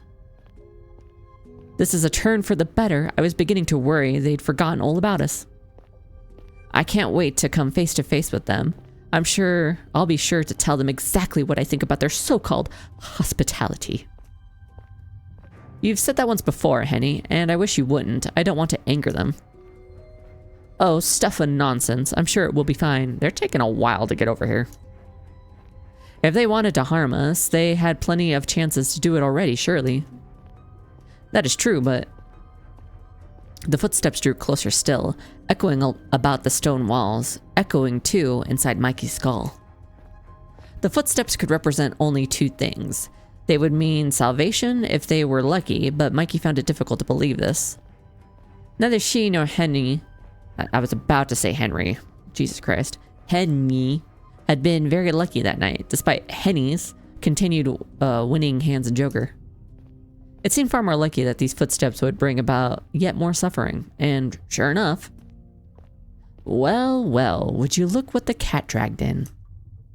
The voice that cut through Mikey's musings was a proud, haughty one, the syllables polished to perfection like cut glass. The voice belonged, quite obviously, to a woman, and given her pronunciation, she must have been well-bred. She can well-burn me. Probably, maybe. I don't know what she looks like yet. Perhaps our rescuer, too, was a lady. Avon such and such, as Mikey was from a family whose ancestral home was vast and old and grand enough to have its very own dungeon. Whereas most nobility used their subterranean storage spaces for wine cellars, this family seemed to prefer taking prisoners. Well, we all got our kinks. The thought did not fill Mikey with much confidence about her mysterious rescuer. Anxiously, she glanced up to meet the source of said voice, and when she did... Oh! Mikey could not help but gasp in surprise. Oh, she hot. So yeah, she can well-bread me anytime. The owner of the voice, who now stood upon the opposite side of the cell's door, was not at all what Mikey had imagined. Yeah. She's definitely a vampire. She got pointy ears, pale skin, white hair, and the vampire teeth. The chompers. She was shorter than Mikey had expected, a shorter than Mikey herself, who was dwarfed by her wealthier, significantly older fiancé, and slender with it, her cheekbones high, her neck not dissimilar to the stem of a flower. Oh, she hot. Her skin was frighteningly pale, like that of a corpse, and beneath her eyes Mikey could see dark rings similar to those she often sported during the long nights at her bedroom window, unable to sleep. The woman, or was she a girl, had hair so fair it was almost white. No, it's pretty white, which almost seemed to glow in the moon's light. Her hair was not worn, as most women did, in a chignon, but instead was loose. It tumbled about her shoulders in waves, all disarrayed, in a manner which would have made Mikey's mother swoon from the sheer impropriety of it all. The girl's appearance, but was she a girl, was striking, not only because of her indeterminable age, but because of her eyes, widely spaced and fringed with the most luxurious of lashes. Her irises were not brown like Henny's, nor blue like Mikey's. They were not green, nor hazel, nor gray, nor any of the other shades Mikey had seen in the faces of her family's servants, and the attendants at the boutiques to which her mother took her, and the congregation at her local parish. Her irises were, instead, bright red, so much so they bordered on the visceral. Those lovely irises were even redder than the blood which had seeped from Mikey's sliced cheek, which had now congealed and seemed full of violence. The girl was a perfect stranger to Mikey, but her eyes told more than pleasant chit-chat ever could. She was not normal.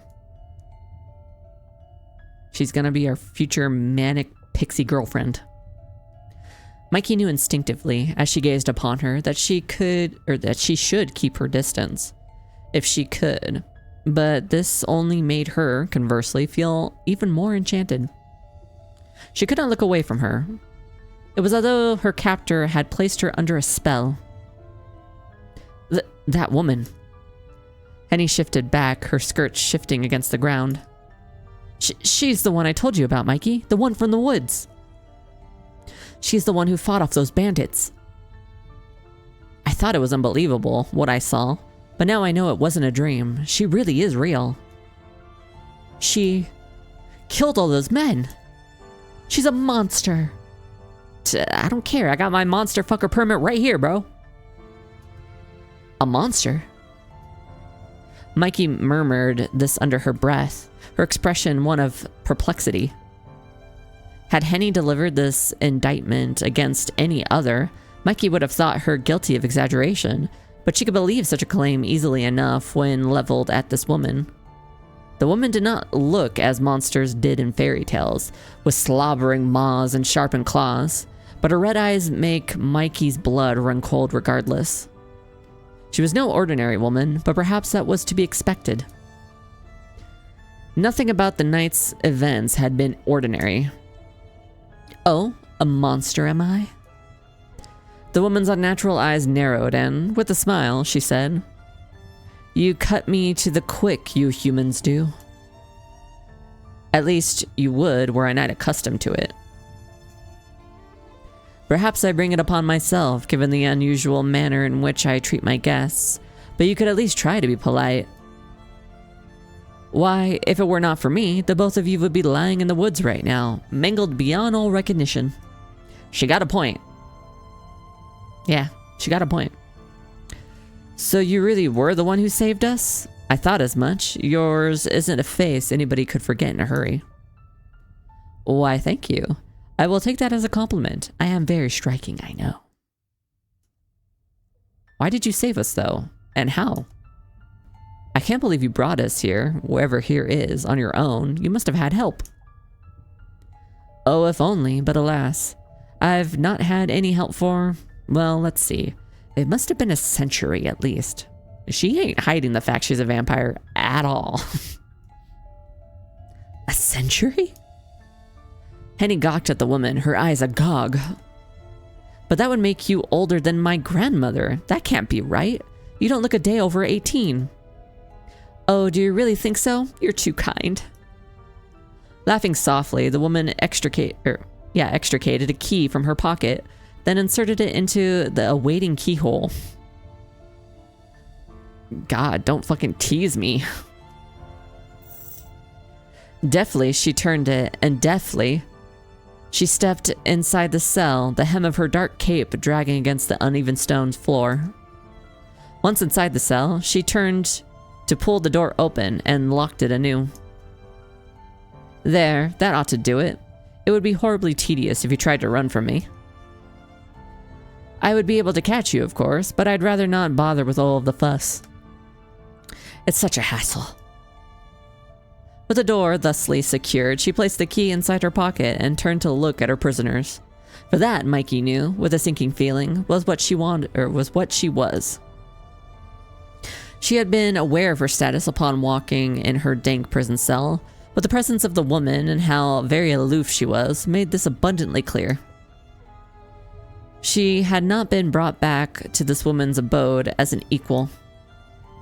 She was at the woman's mercy, Von Essen or no, and Mikey feared her family's prestigious title would have little sway here.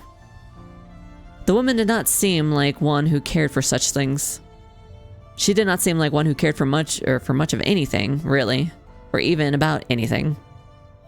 Her lips might have been curved into a coy smile, like one who had been dealt a particularly good hand in a card game, but her red eyes were hard and horribly empty. Mikey could tell on an instinctual level that this woman was not one to be trifled with. Why, she might not have been a woman at all. Now, why are you looking at me like that? The woman, catching Mikey's cowed expression, pouted. She pouted. You're making me feel quite unwelcome. Oh, look at her face. Look at the little pouty face. I thought you would be relieved to see my face after being left to languish in the catacombs of my castle for hours on end, but maybe I was hoping for too much. In any case, you shouldn't frown like that, dear. It's an awful waste. You'll wrinkle your pretty face. This chastisement was familiar to Mikey. She had heard it many times from her mother, and while Mikey had been trained to obey her mother without question, however, it was not so with this strange woman. Some of her reticence fell away and, needled, Mikey said, What I do with my face is of my own concern. I'm sure it's none of your business. My. The mysterious woman tittered. You're feistier than you look. I took you for a shrinking violet, but maybe I was mistaken. You might make for quite the amusing plaything. She can play with my thing. Though you'd be a good sight prettier if you smiled. Oh God. Oh God. Okay. Okay. I hate it when people say that. I hate it when people say that.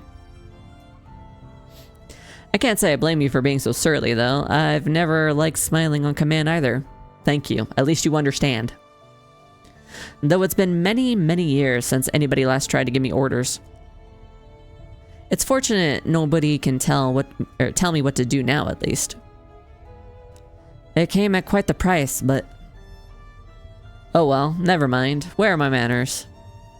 My name is Magdalena. Oh, nice. But you may call me Lena. My family's name, meanwhile, is of no particular importance. They might have commanded some respect back in the day, but it is not so now. They have long since been obliterated. I doubt history will remember them. It would not wish to. I'm all that is left of their legacy, a fact that I very much love to rub in their faces, but alas, I never got the chance. It is very nice to meet you for the second time this night. So saying, Magdalena dropped a neat curtsy, taking hold of her cape in lieu of a skirt. But I'm afraid I will not be afforded much of a chance to properly know you. While I would relish the chance to speak of a couple of young maidens such as yourselves, I have designs for you beyond idle chatter. And what do you mean by that exactly? Only that now I have brought you here, I cannot continue to let you live. You've already seen too much. What? Henny stared at Magdalena with wide eyes, so full of fear the air swelled with it. What do you mean? What I said. Do try to keep up. It's awfully tedious having to explain myself down to the finer details. But I suppose you have the right to know the bare minimum, prisoners though you may be. I would hate to keep you in suspense, and at this point, it matters not how much you know. You will not be able to tell anybody else what you might learn here. You'll not be venturing forth beyond the walls of my castle ever again. Magdalena smiled, her lips lifting in a wicked grin, not so very unlike that of the Joker in Henny's pack of cards. The Magdalena's face was white, her lips were red, much like her eyes. They stood out in her milky face, like a rose blooming despite the winter's chill. Like a cage of roses? Maybe? Maybe? Or else, Mikey thought with a shudder, freshly spilt blood. You must understand that I am not a normal woman. No human can hope to best me when it comes to a competition of sheer strength, as the bandits who were pursuing you soon discovered. It did not take me more than a few seconds to dispatch them.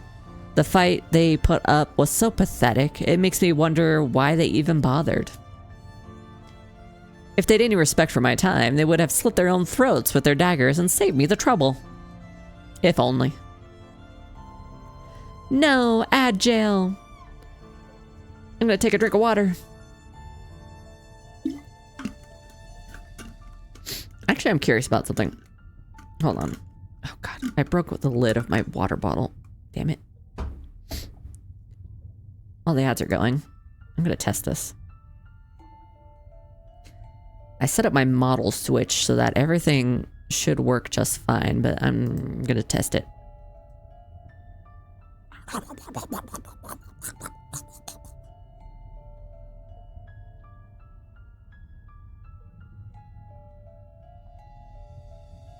Okay, cool. Even the animation loaded. All right.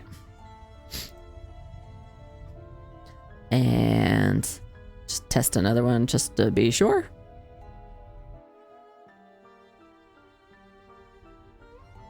Boop. Boop. It's a little off as far as its placement goes. That's because this model's a bit bigger than the normal model.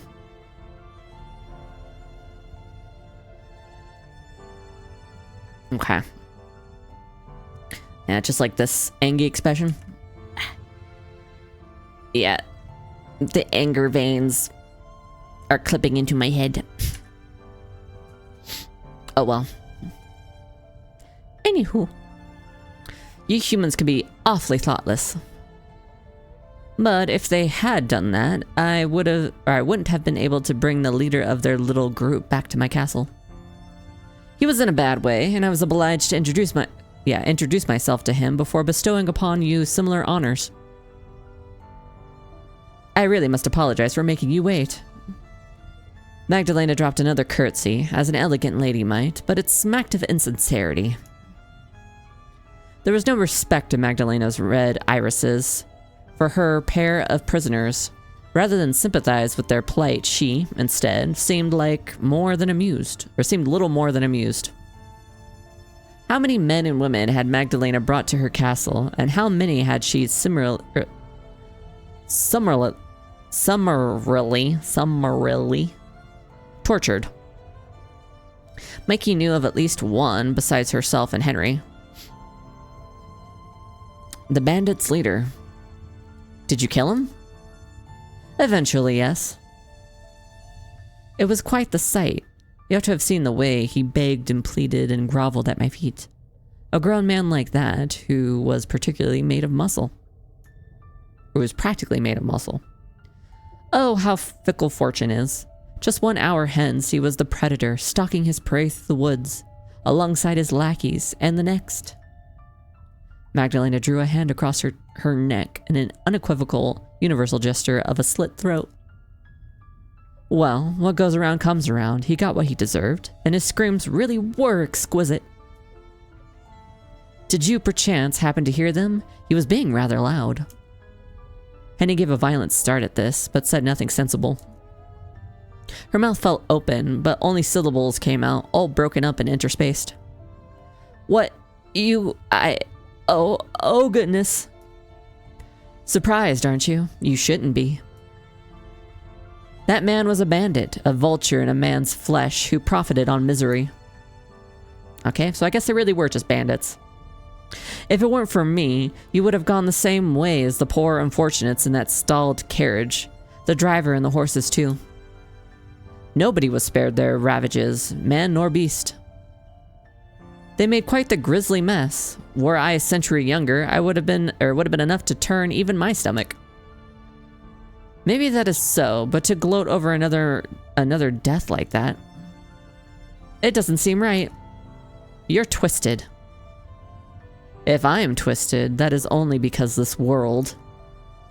Magdalena began, but then paused. A momentary furrow captured her white, smooth brow, but soon it was straightened out, as though nothing of note had occurred. Well, never mind that. I do not wish to spout cliches about good and evil. I would begin to bore myself. The fact of the matter is that man got what he deserved, as did his compatriots. I took great pains to ensure that. I paid that brigand back twofold for what he did to you. Did you know that he tried to be stoic in the beginning? Humans often are, human males in particular. They've so much pride. It's funny, really, that a cur like that would care so very much about appearances.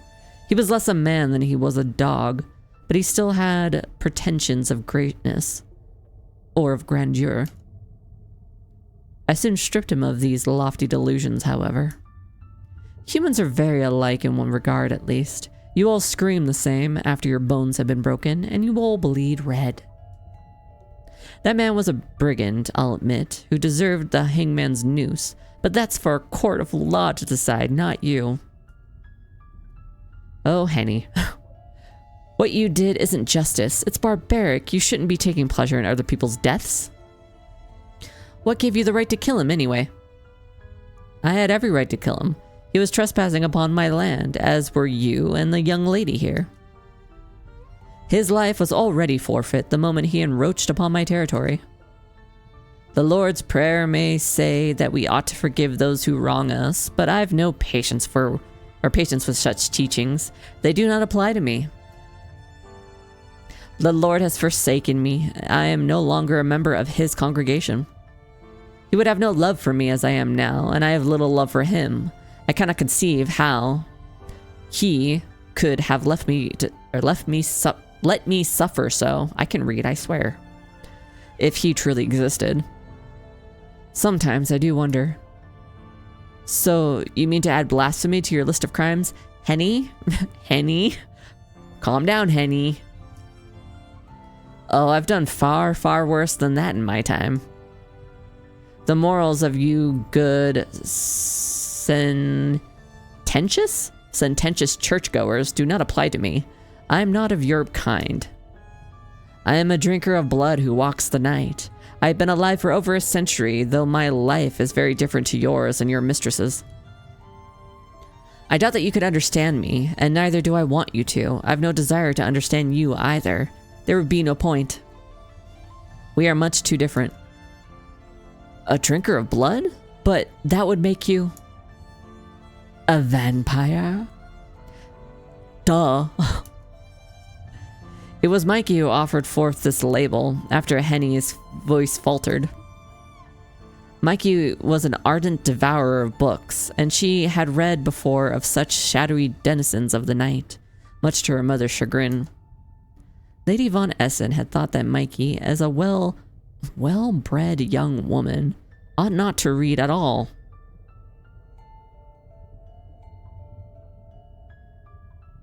I'm not sad Mom's dead. I'm sorry. I'm sorry. Not read at all? Oh my God. It would only excite your mind, dear. God forbid she get any, mental stimulation. But should instead busy yourself with embroidery. Fuck off, Mom. Mikey, however, had always preferred books to busy work, particularly work which involved needles. And she found herself returning to stories time and time again, whenever she needed a break from her own dreary life. Mikey had read all manner of books over the years, but she preferred adventure stories full of mystery, intrigue, and, yes, even murder. Mikey knew from her reading that vampires were nocturnal creatures, often aristocratic, who shunned the sunlight, dwelt in ruinous castles, and supped upon the lifeblood of fair maidens. Yes, Mikey thought, in an oddly detached manner, that did make sense. She had sensed there was something strange about Magdalena when first their eyes had met. Mikey's blue, Magdalena's shockingly scarlet. Magdalena really must have been a vampire. It all made sense. At least it would have had Magdalena been a heroine in one of her novels. Girl, you don't understand, but you are a heroine. It's just a visual novel, not a normal novel. But life, Mikey reminded herself, was not akin to a story. Mikey would have consumed books like a starving man, but she had sense enough to know that the words written within the pages of adventure stories were all Skynes? Is that Skeins or Skynes? I'm gonna say Skynes. A fiction. Vampires ought to have remained within the realms of make-believe. They had no business walking about as humans did, made of cold and feeling flesh with hearts which no longer beat. They were supposed to be constructs, mere figments of fancy. But Magdalena was real, undoubtedly so, unless, Mikey thought, striking her head had addled her, and unsettlingly, though she was... Unsettling? I fucking can't read at all. And unsettling though she was, Mikey did not take her for a liar. Her confessions had sounded quite sincere. Yes, that is correct. I am a vampire, and this castle is my territory. That and the woods that surround you. You wandered into my domain, you hopeless little lambs, while on the run from those awful bandits. I know none of this is your fault, and I have no quibbles with you. I am not blaming you for what occurred tonight. There. See how fair I am? I'm too nice by half. Too nice for my own good cause. You have been awfully surly with me, the both of you, but I've only ever been polite. I would even let you go if I could. Dispatching of brigands is one thing, but I take no pleasure in harming young ladies. But I fear that would be foolhardy. I cannot allow any who have wandered into my realm to leave alive. I do not want you telling tall tales. I should snap both of your necks and be done with it, but... Magdalena's red eyes found Mikey's, then held them. Her smile, which hitherto had seemed so easy, faded, and once more her brow furrowed. You don't seem to be a mere peasant. Magdalena delivered this judgment softly, but something dark seemed to throb beneath her words, something sinister. I can tell from your clothes, dirty though they are, that you are from a wealthy background. Your voice and your bearing. Yes, even the way you look at me. It all suggests that you are, in fact, a lady. Would I be correct in that assessment? Why do you ask? It would be problematic for me if I were to dispatch a woman of renown. I would not want your disappearance to catch the attention of men in high places. If I were to send out a search party into these woods, It is not wholly impossible that they would stumble upon my home. I would have lived out of sight from the I've lived out of sight from the public eye for nigh on a century, and I've no desire to invite half of Augsburg's constabulary into my home. The idea is incredibly unpleasant. Magdalena pulled a face, as a small child might when confronted with a plate of food they did not much care for. If you really are a lady, I might do well to exercise some caution. I suppose I can always spare your life and kill only this dowdy common girl. Your maid, I take it. Magdalena looked to Henny now, her lips curled into a mean smile. What do you say to that? It is not a terrible trade, is it? Her life for yours? Precious few people who find themselves in my abode are ever able to live to tell the tale. You would be one in... Goodness, how many guests have I had over the years? There must be a good 200 or 300. Aren't you touched by my thoughtfulness? Silence descended in the decrepit cell following Magdalena's announcement. Stuck for words, Mikey could only stare at her, her lips parted. What was she to say to Magdalena's proposal? How was she to feel? There was relief, certainly, at the prospect of escaping the cell, but Mikey could take no real pleasure in it. Not when it would come at the cost of Henny's life. How could she abandon her friend who had been by her side ever since her early childhood? Were it not for Henny, Mikey knew she would be dead already, butchered like a farm animal in her parents' carriage. Henny had rescued her once already from a bandit's blade. It seemed unconscionable that she should leave her now. Mikey turned this over in her mind, worrying her teeth with her lower lip when... Oh, Henny. Well, if my life's all you're after. Henny reached out, taking Mikey's hand between her own, then said, What else is there to think about? It sounds like a fine suggestion to me, don't you agree, Mikey? What? Mikey stared into Henny's soft, round, soft face, her eyes vast and uncomprehending. Surely you don't mean that. You're not all right with this, are you, Henny? Well, it'd be a lie. Yeah, it'd be a lie if I said I was jumping up and down for joy at the prospect of being eaten by a vampire. Henny's smile wavered, though she tried to maintain a brave face. But if it's what I've got to do to save your life, Mikey, then I'll do it. I do love you after all. Henny! Henny, no! I'm not going to let you get hurt. Henny tried to sound brave, but Mikey could hear how her voice trembled all the same. Could feel, too, how Henny's hand shook. Henny, like her, had heard the screams of the bandits' leader as they echoed through the halls. Though neither woman had seen his final moments, they knew from his cries that his demise must have been barbarous. Mikey could not allow Henny to endure such suffering for her sake. She could not allow her to die. Mikey knew Henny wished only the best for her, but no. Mikey spoke up, her voice surprisingly cool, given the wild fluctuations of her heart within her breast. I will not allow that to happen. It wouldn't be right. If one of us must remain here, then it ought to be me. What? No, you can't mean that. Mikey, surely you jest. No, I'm not. You know I've a terrible sense of humor, Henny. I hardly ever tell jokes. I don't have enough levity in me for them. I'm being very serious. You've always looked out for me ever since I was small. Not that I always listened to you. Don't you remember when I stole the keys to the mausoleum in my insufferable curiosity and crept inside?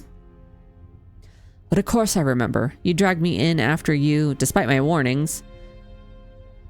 And it went about as badly as expected too. Didn't it just? Faintly, Mikey smiled, dire though their situation was, happy to share this memory, though it wasn't at all fond with Henny. For all she knew, it might very well be her last chance to reminisce with her maid like this. Henny knew not what the future held, but Lady Von Essen was in such an awful mood when she found out. It was quite frightening. I've never even seen anything like it.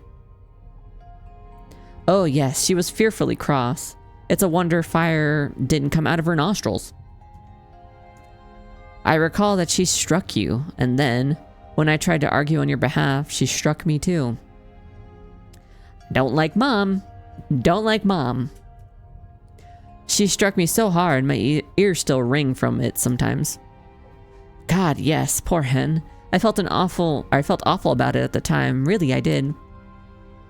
I didn't care about my punishment. God knows I deserved it, but you'd done nothing wrong. You'd been perfectly reasonable about the whole thing.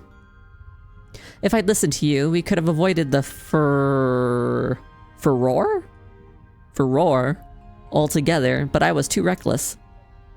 I ignored your wishes, but you still tried to protect me. You jumped to my defense, just like a knight, and you were slapped silly for your troubles. It was horribly unfair. I dragged you into all sorts of messes before, Henny, and you've always come to my defense. You've been a wonderful friend to me throughout the years, but I can't keep relying upon you. I don't want to take advantage of your kindness.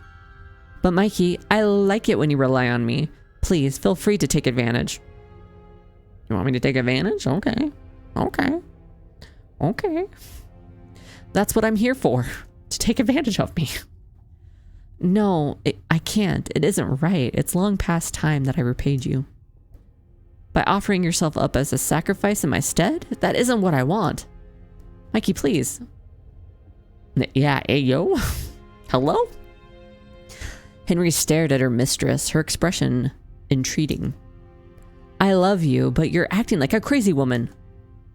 And you are the pinnacle of rationality. You are? Or are you? And you are the pinnacle of rationality, are you? Considering this crazy deal? That is truly insane. Don't tell me you've accepted all this. Of course I've not accepted it. I'm terrified, really. See how my poor hands are shaking? But one of us biting it has to be better than both of us. If I can protect you, then I must. I will. That's my job. No, it isn't. Not any longer. I'm absolving you of your duty, Henny. This farce has lasted long enough.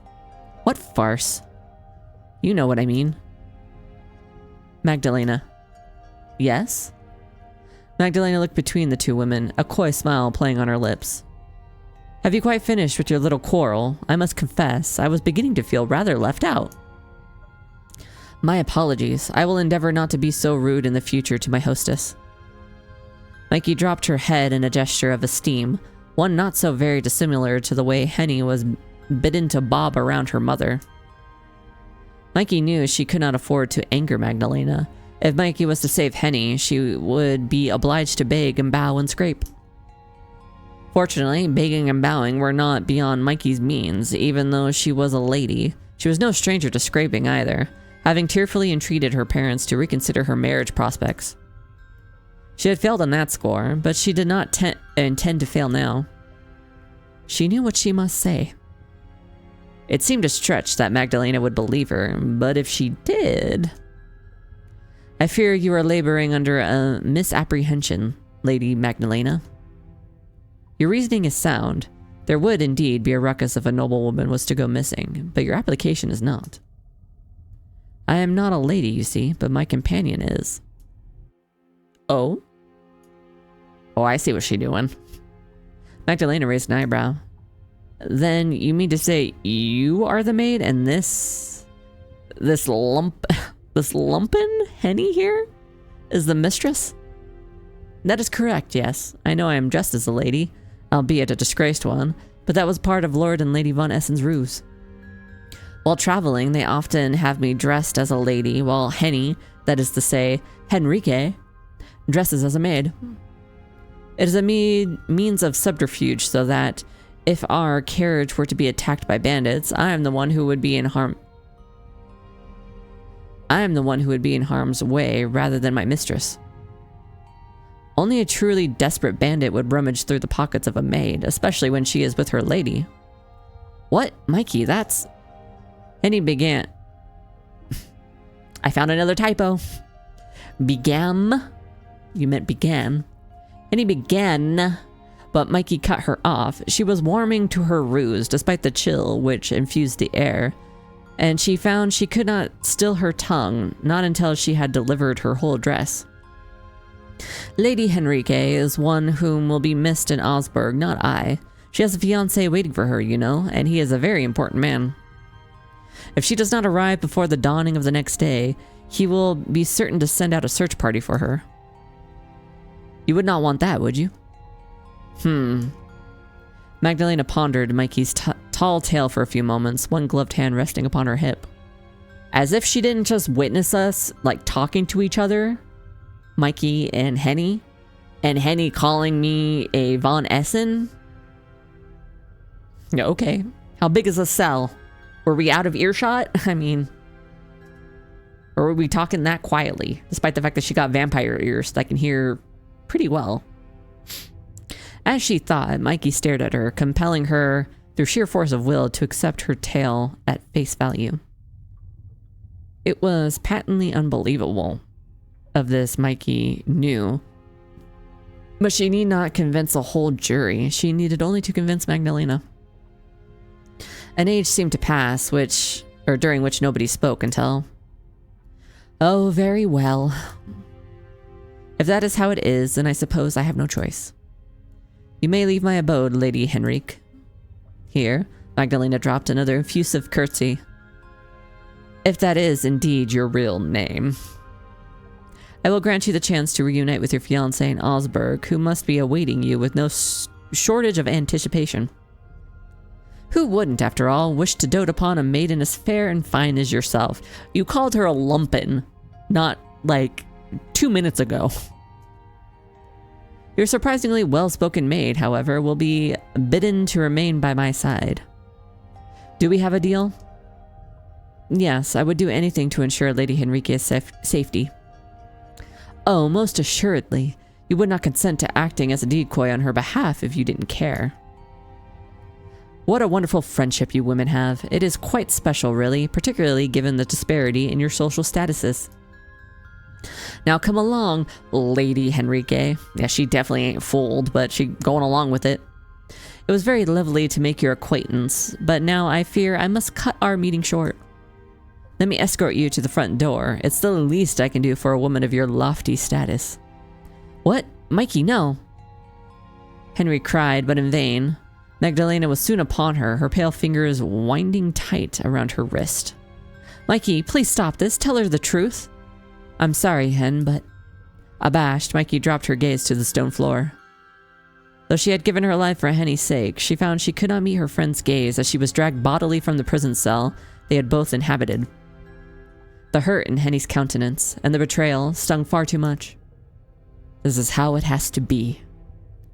Says who? I was willing to go along with this woman's plan, but you scuppered. Scuppered? It up? I don't understand you at all, Mikey. Why would you tell such a tissue of lies for little old me? Magdalena, please. Henny stared at Magdalena, all while trying and failing to dig her heels into the stone floor of her cell. Surely you can't believe my mistress. It's obvious she's lying. There's no way she isn't a lady. Not with her fancy proper way of talking.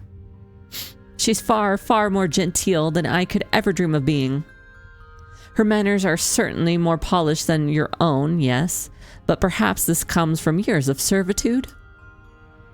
Oh, now she's kind of finding this fun, just playing along. You could stand to learn a thing or two from your maid, Lady Henrique. Your fiancé would think much of you as you... or won't think much of you as you are now, I'm afraid. Why, you're speaking almost like a fishwife. Okay. I will be right back. I'm just gonna get a tissue. This damn runny nose.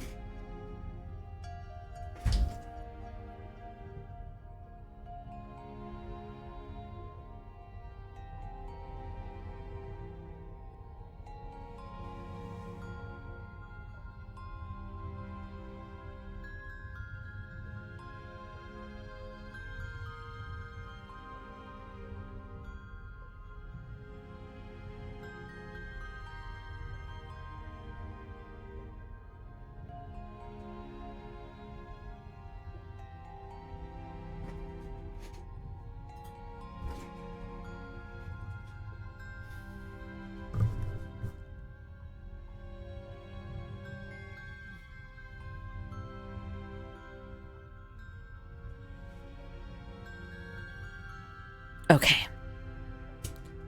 Oh, I'm back.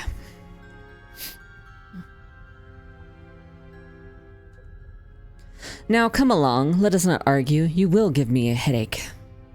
But Mikey, I can't leave her. Let me go. Henny cried anew, squirming now, but Magdalena's hold upon her did not loosen. If anything, in fact, it seemed to grow stronger to such a degree that Henny screamed. Ow! Henny's cries echoed throughout the cell, more unbearable than those of the bandit leader during his final moments. Magdalena had not made Henny bleed, at least, but she was gripping her wrist so tightly, Mikey feared she might snap it. Magdalena had strength enough, or so Mikey had been led to believe, to best even a fully grown man. Henny, who was short and dumpy, she dumpy thick is what we're talking about, could put up little in the way of a fight. The poor maid was quite helpless before her.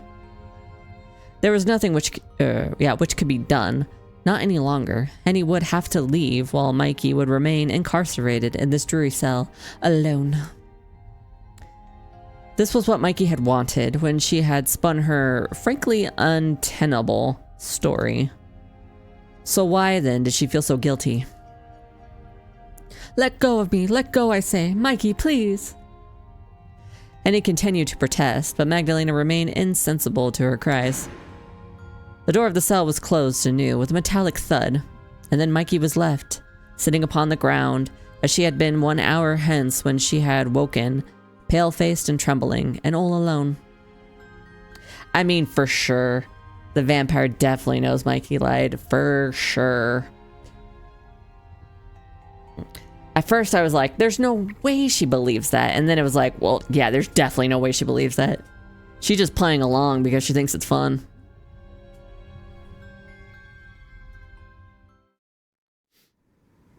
Plus she gets the pretty noble lady all to herself. The time passed at an agonizingly slow pace as Mikey sat on the stone floor of her cell with her legs demurely crossed. Without Henny to cheer her, the air felt colder than it had before, the shadows darker. Magdalena had taken Henny from the cell so abruptly she had not been afforded the chance to collect her scattered playing cards. Now these cards were strewn about or upon the floor, upturned. Red diamonds, red as Magdalena's eyes, and coal-black clubs. Mikey caught the eyes of a nearby joker, his lips pulled into a garish smile, and shivered. Paranoid though she knew it was, it felt as though the card was mocking her. Mikey reached out, her fingers trembling, to grab the card, then flipped it over. She did not want to look at the joker's grinning face. She did not want to think either about what Henny was doing or how she was feeling, and she certainly did not want to think of her own future. It would be easier to drive such musings from her mind, and yet... Though Mikey tried to keep her thoughts placid, like the smooth surface of an untroubled lake, sinister queries, sharp-toothed like eels, writhed just beneath the surface. What would happen when Magdalena returned? You're gonna fuck. That's what's gonna happen. She did mean to kill Mikey, or did she mean to kill Mikey quickly, or would she make her suffer first? Magdalena had seemed to derive great pleasure from her torture of the bandit's leader, but she had said she did not care to harm young ladies. Had she meant it? Mikey could only hope, if Magdalena didn't mean to kill her, she would do so quickly. She had suffered enough for one night. No, for one lifetime. Mikey, despite her heroism, did not want to die. The thought terrified her. When she imagined how Magdalena might kill her, a blade to the throat perhaps, poison, drowning, strangulation, she felt her skin, icy cold now, ripple with goose flesh. She got them goose pimples. The goosebumps. She did not want to be stabbed or poisoned or drowned or choked. Well, maybe choked, but, you know, under different circumstances. She wanted to live. Mikey had read stories of knights and their exploits, but she was no chivalrous... God, I know how to say these words, but my mouth is not cooperating. Chivalrous, sir herself. She was a young woman, though not, as her mother might have reminded her, so very young anymore, as she had little experience of the world beyond her parents' home. From an early age, Mikey had been taught to hold her tongue, to hold her thoughts, to be sweet and pretty and patient and, above all else, pliant. She was not supposed to think for herself, let alone stand up for herself. That sounds like fucking hell on earth. It wasn't appropriate conduct for a lady. Mikey had endured 25 years as such, living only to please her parents and her parents' esteemed visitors, and later, her parents' chosen fiancé, but it had not felt like living. The only times Mikey felt herself were those when she played cards with Henny, or read her books, or sat up by her window at night and stared out into the garden. Mikey was 25, almost 26, but she knew nothing of the world. She knew nothing of freedom. She had never truly lived. How then was she supposed to die? She could not pass on, surely, until she had left, or she had at least been afforded the chance to visit some of the places she had read about in her stories. Such dreams had been all which had kept Mikey going throughout her dreary days kept indoors. She had persevered, not for the sake of her present, which she had lamented, but the hopes of a better future which awaited. She had always been, sure, beyond the horizon. Now Mikey feared she would never be able to reach that future. Her life was to be curtailed before it could truly begin. She would never see any of the world now. Paris and Venice and Rome would remain a mystery to her, exotic settings for stories and nothing more. She had been born trapped, and she would die thus. The only difference was, it was no longer her parents entrapping her, but a monster. Yeah, a hot monster. There's a difference. It was a pitiful way to bring her life to its denouement. Had her 25 years thus far been a story, Mikey thought bitterly, it would have been a hopelessly dull one full of endless waiting and precious little doing nothing. Or precious little doing. Waiting to live. Waiting to die. Was there any difference between the two states, really, when all was said and done? There's no point in crying about it. Mikey muttered under her breath in the dark, for her own peace of mind. There's no guarantee I would have been allowed to live even if Magdalena did set me free. I would have to return to Herr Gerhardt, and we would wed, and then I would spend the rest of my days trapped in his house. Hello, Corrine. Yes, it's the femme model. I figured I should get a femme model for all the games that I gotta play where I'm forced to play a female protagonist, so I'm just gonna roll with it. Here's this one. Here's a full body shot. Wait, I got a big old braid. My moon horns go in the opposite direction and they're much bigger. And if my normal model, if it were like a normal human, would be 7 feet tall, this model would be 9 feet tall. She a big lady. Fucking choking on air. Well, thank you.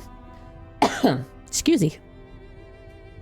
It was fun to make. I had to Frankenstein literally 3 different hairstyles I got off a booth together to make this one. And the outfit is just like a one that comes with Vroid. I haven't been able to make like a custom outfit for this model yet, but eventually we'll get there. I would go from being a cloistered daughter to a cosseted? Okay, cosseted wife. Is that any better, really? It would be, Mikey mused, nothing but another form of imprisonment. Walter had the money to travel anywhere, but whether he would be willing to expend these funds on little jaunts from his household or housebound bored wife was doubtful. Perhaps it was better this way. Mikey had no life, she knew, waiting for her beyond the walls of Magdalena's castle. We do love to Frankenstein. I think everything in all my models are just a little bit Frankensteined. Nothing is really like as is, except for maybe these glasses? With the exception of like changing the colors and some of the shaders. But like, yeah, I think the glasses are the only things that are really like not Frankenstein. Everything else has been fucked with to some degree. Let's see. She had never been allowed to live as she had wanted. That being the case, she might as well die. She had nothing left to lose. There was no sense in being sad. Not really, but... Mikey wiped her eyes with the back of her right arm and felt an alarming dampness against her skin. She had not expected that, but perhaps she ought to. Her heart felt like it was breaking. Why am I crying? Mikey brought her knees beneath her chin once more and, drawing her arms about her legs, tried to curb her tears. The minutes continued to pass by, each more intolerable than the one which had preceded it, until, at last, Mikey was alerted by the sound of footsteps. The iron door, which partitioned the cell from the hall, opened with a scraping squeal, and once more Magdalena entered Mikey's cell. Hello, beautiful. Welcome back. The Magdalena had left with an unwilling Henny in tow. She was now alone. Oh, look, it's Crane. You're playing content warning. I see you there. Henny had gone. Well, well, aren't you a sight for sore eyes? How fares you, my dear captive? I do apologize for the wait. Oh, never mind me. How about Henny? Did you set her free? Goodness me. Hello, Mystic Moony. Hello, hello. Welcome, welcome. I'm femme today. Since we're playing some, like, girls' love visual novel. A redhead and a vampire. Let's go. Goodness me, your loyalty towards your lady is most profound. Well, I'll be. You just money shot me right in the face. It's okay, I like it. I was certain you would be inquiring as to your own fate, but no, you seem only to care for her. I had to say hello some way. I mean, yeah, that tracks for you. That would be how you would say hello. Like, hi, what's up? You really ought to worry about yourself more, given the circumstances. But I shall endeavor to allay your worries. I did indeed set your mistress free. I escorted her to the entrance of my home, then bid her on her merry way. Now, why do you ask? Do you not trust me? You've done little to deserve it, given the way you've treated Henny and I, but oh... I'm so glad to hear it. I only hope that Henny will be alright on her own. That's how I say hi to you, at least just one money shot. My special hello. I'll take it. I approve. That remains to be seen. I set her free, yes, but there's no guarantee she will be able to find her way to Osberg, not in the dark with all this fog. These woods are dense and the paths are not clearly signposted. It would come as no surprise if she were to find herself lost, or else at the mercy of wild animals. This forest is fair teeming with wolves. Did you know that? Wolves? Oh yes, this forest is just as much their territory as it is mine, and they often come out at night to hunt. Bandits aren't the only things fair ladies have to watch out for. But if your lady friend is resourceful and luck is on her side, she should emerge from this trial unscathed. Let us hope that she'll be alright, shall we? Mikey said nothing to this, but instead dropped her gaze, her irises fixed upon her knees. Her mind turned, not to her own indeterminate fate, but to Henny, who would now be staggering through the woods, wreathed in infernal fog. How far away was Osberg? Mikey did not know. She had lost all sense, not only of time, but of space. The world seemed to have shrunk until it encompassed naught but her and her cell. But imprisoned in Magdalena's abode would spell certain death, as it had for the leader of the bandits, but Henny was not yet out of the woods, literally and metaphorically speaking. She could still meet with disaster during her attempted escape. Mikey saw Henny backed against a copse of trees, their branches slender, sinister, as a pack of hungry wolves bore down upon her, their eyes glistening madly in the moonlight. But this was only one possibility. Magdalena had said Henny would need luck on her side, and Henny had that in abundance, if her performance in Joker was anything to be believed. She had always been better at cards than Mikey. Now, enough about Lady Henrique. She is no longer my captive, and as such, is of little interest to me. I would far rather speak to you. To me? Yes, indeed. I've designs on you, my loyal little serving girl. I do hope you'll make yourself useful during your stay.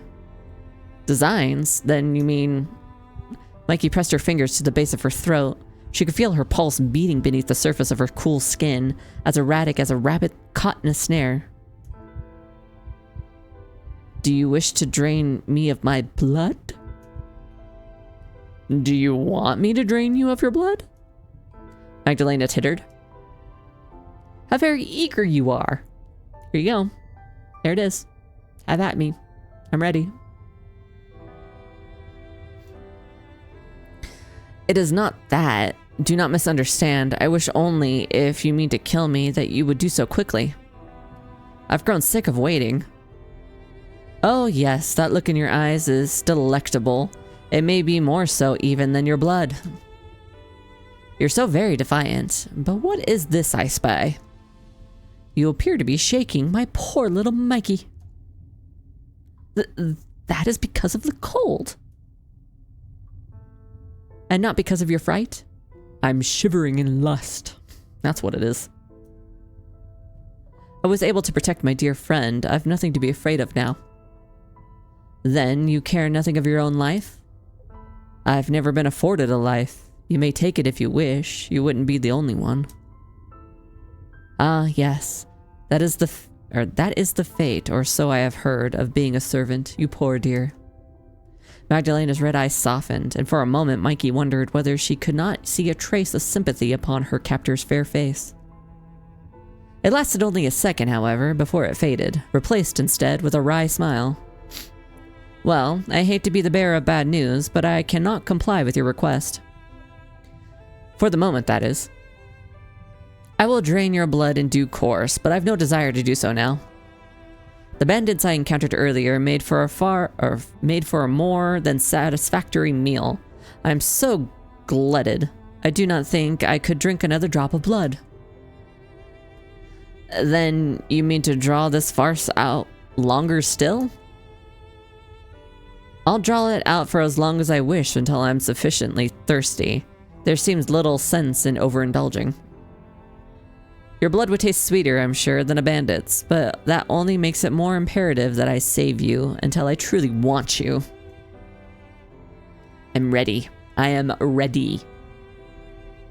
Though it was Mikey's death Magdalena spoke of, there seemed something sultry, seductive even, in the way she stressed her words. Mikey, who was unused to being wanted, found the blood pooling beneath her cheeks despite the chill which clung to her. How it would feel, she wondered, when Magdalena brought her lips to her neck. Oh yeah, here we go. Here we go. Here we go. Here we go. I need the fucking closed caption from, what was it? The Time Quengle. The D20 live tour when they brought out that one lady pirate and the crowd went wild and the closed caption said like cheering in Sapphic joy or something like that. I need that right now on my screen. Would it hurt? She supposed she would feel a pricking sensation as Magdalena's teeth sank into her flesh, and then... Now, won't you come with me? You'll catch your death of cold staying inside this dreary cell, and then you'll be of no use to anybody. If I'm to enjoy you properly, I would prefer to do so while your body is still warm. What? Mikey looked at Magdalena, her blue eyes uncomprehending. Are you really letting me go? In a manner of speaking, yes. least out of the cell. Though I'll only be transporting you from one prison to another. As your hostess, I don't believe that these quarters are wholly appropriate for a long-term stay, especially not for a fair maiden such as yourself. You will be in my abode for several days yet, I fear, until I've further need of you. Until then, I would like you to live in some measure of comfort. How unexpected. I didn't know that you were so gracious. I can be. I've hidden depths, you see, much like the forest that surrounds my humble abode. Well, if you're like an onion, let me go and peel out those layers, huh? Let me get to the innards. I do so hate to see you shiver so, and your skin so pale, poor dear. You and I could almost be sisters. Well, thank goodness we're not. White skin may be fitting for us vampires, but isn't so for maidens, not even the fairest in all the land. Now, please follow me. I doubt you've any real wish to stay here, languishing, unless you mean to make a further martyr of yourself. No, Mikey bit her lower lip. She was loath to accept kindness from Magdalena, but she did raise a fair point. It was cold in her cell, and miserable alongside it. If she remained there overnight, it did not seem impossible that the blood in her veins really might freeze. Mikey had already given up on her own life, but she did not want to die as a stray dog, racked with shivers. If that is what you want from me, then I've no reason to refuse. How very biddable you are. The words which come from your mouth may be stubborn, but it seems you've experience when it comes to following orders. Of course I do. I'm a maid, like I said. Ah, yes, so you did. That would explain your servility. Part of me was hoping you might refuse so that I would be bidden to carry you. I mean, all because I'm like agreeing to go doesn't mean you can't put me in your arms. I'm ready. Carry me, mommy. But this is fine too. It spares me the effort. Shall we? Please lead the way. Mikey dropped Magdalena a curtsy this time, taking her dirty skirts between her fingers, the pads of which had turned pink from the cold. Magdalena smiled at this display. For a prisoner, you're awfully cheeky. Then turned upon her heel after bidding Mikey to follow. Naturally, Mikey obeyed. She could see she had little choice in the matter. We're finally changing the fucking setting. Magdalena led Mikey down a twisting hallway packed full of cells identical to the one Mikey and Henny had been imprisoned in. Mikey tried not to peer into these cells as she passed them, but curiosity soon overcame her, and she found her head swiveling. She feared, as she stared through the darkness, that she might encounter sights more horrific than she was capable of comprehending. Rusted torture instruments, perhaps, or dead bodies. But it was so very dark in the bowels of Magdalena's home that Mikey could scarce see anything. Not even the moonlight, which spilled intermittently through the barred windows, could fully illuminate the sprawling prison complex. This, Mikey supposed, tearing her eyes away from one of the cells as she passed, was probably a good thing. She had witnessed enough horrors for one night. Magdalena eventually brought Mikey to the foot of a staircase, which led up from her subterranean cells. Careful. Magdalena cautioned Mikey before they began their ascent. These steps are steep and slippery too. I could be slippery if you, got to it. If you fall, you may break your neck. Had Mikey been less nervous, she might have laughed to hear her jailer fuss over her so. A broken neck did not seem like a very cruel a fate, when compared to Magdalena's designs upon her. Perhaps it would be quicker to die thus, rather than having her blood drained. At the very least, it would be a swifter demise than freezing in her prison cell. Mikey felt little in the way of humor, however, as she took the chill banister beneath her right hand and began to climb. She could recognize the irony in Magdalena's warning, though only vaguely. Her mouth felt hewn into a permanent line, as though carved from stone, her brow furrowed. It seemed unlikely she would ever smile again. The chill of the basement faded as Mikey cleared the final steps of the twisting staircase to emerge in a spacious hallway with arched windows and candles flickering upon the stone walls and sconces. The hallway was not so very dissimilar in decor to her parents' home, though it was less ornate, the furnishings worn down by old age. It was apparent that Magdalena's home had once been noble, but it had clearly fallen to rot and ruin, its heyday long since past. The air in the ground floor smelt almost as rank as that in the dungeon, and every conceivable surface was heaped with inches of dust. There was so much dust, in fact, that Mikey could feel it in the air when she inhaled. The dust irritated her eyes and nose and laid heavily, unpleasantly upon her tongue. Mikey swallowed, hoping to void her mouth of the taste of decay, but in vain. The dust was so thick she sneezed, which prompted Magdalena to say, with a wryly amused smile, "Bless you." "Thank you," Mikey replied, abashed, and then, "I thought you did not care for God or his teachings." "I don't, but I presume that you do. I thought you might appreciate it."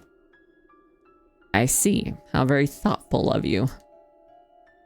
"I know. For a vampire, I'm unusually sensitive." Really, Mikey thought, as she canvassed the disused, dusty hallway, she would be more appreciative if Magdalena would let her go. But that did not seem to be high upon Magdalena's list of priorities. Perhaps it would be for the best if she let go of such unfounded optimism. That would lead only to disappointment, and Mikey had gorged herself on more than her fair share of that already. Mute with fatigue, Mikey followed Magdalena to the end of the hall, wherein a wooden door was inlaid. Magdalena seized the brass handle and twisted it, then pushed it ajar. It stuck for a few moments, as though unwilling to move, but soon shifted, creaking as it did so. When the door swung back, it was to reveal a vast, spacious room with a ceiling so cavernous Mikey had to crane her neck to see it. Like so. A large ornate staircase was set to the center of the room, though it felt more like a chamber, which rose to the floor above it, the banisters carved with fronds of ivy and bunches of grapes. Oh, I could go for grapes. I don't know why, but just hearing grapes, I could just like, just like bite into a grape and hear that snap and then get that juices in your mouth. Put them grape juices in my mouth.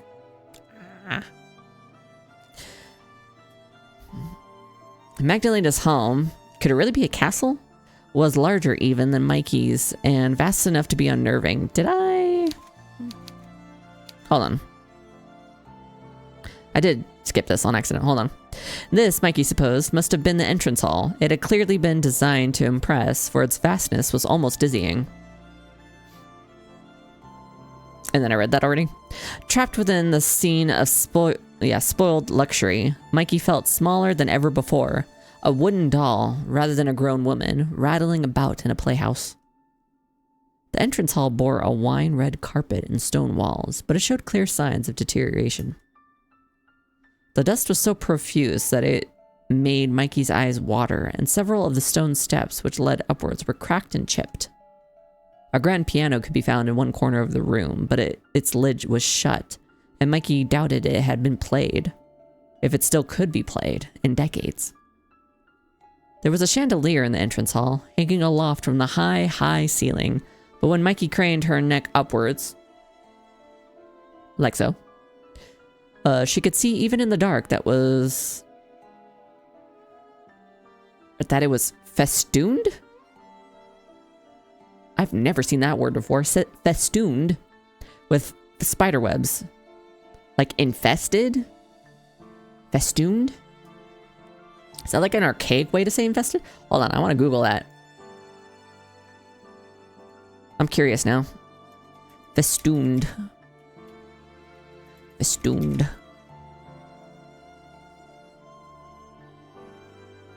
Adorn a place with ribbons, garlands, or other decorations. Oh.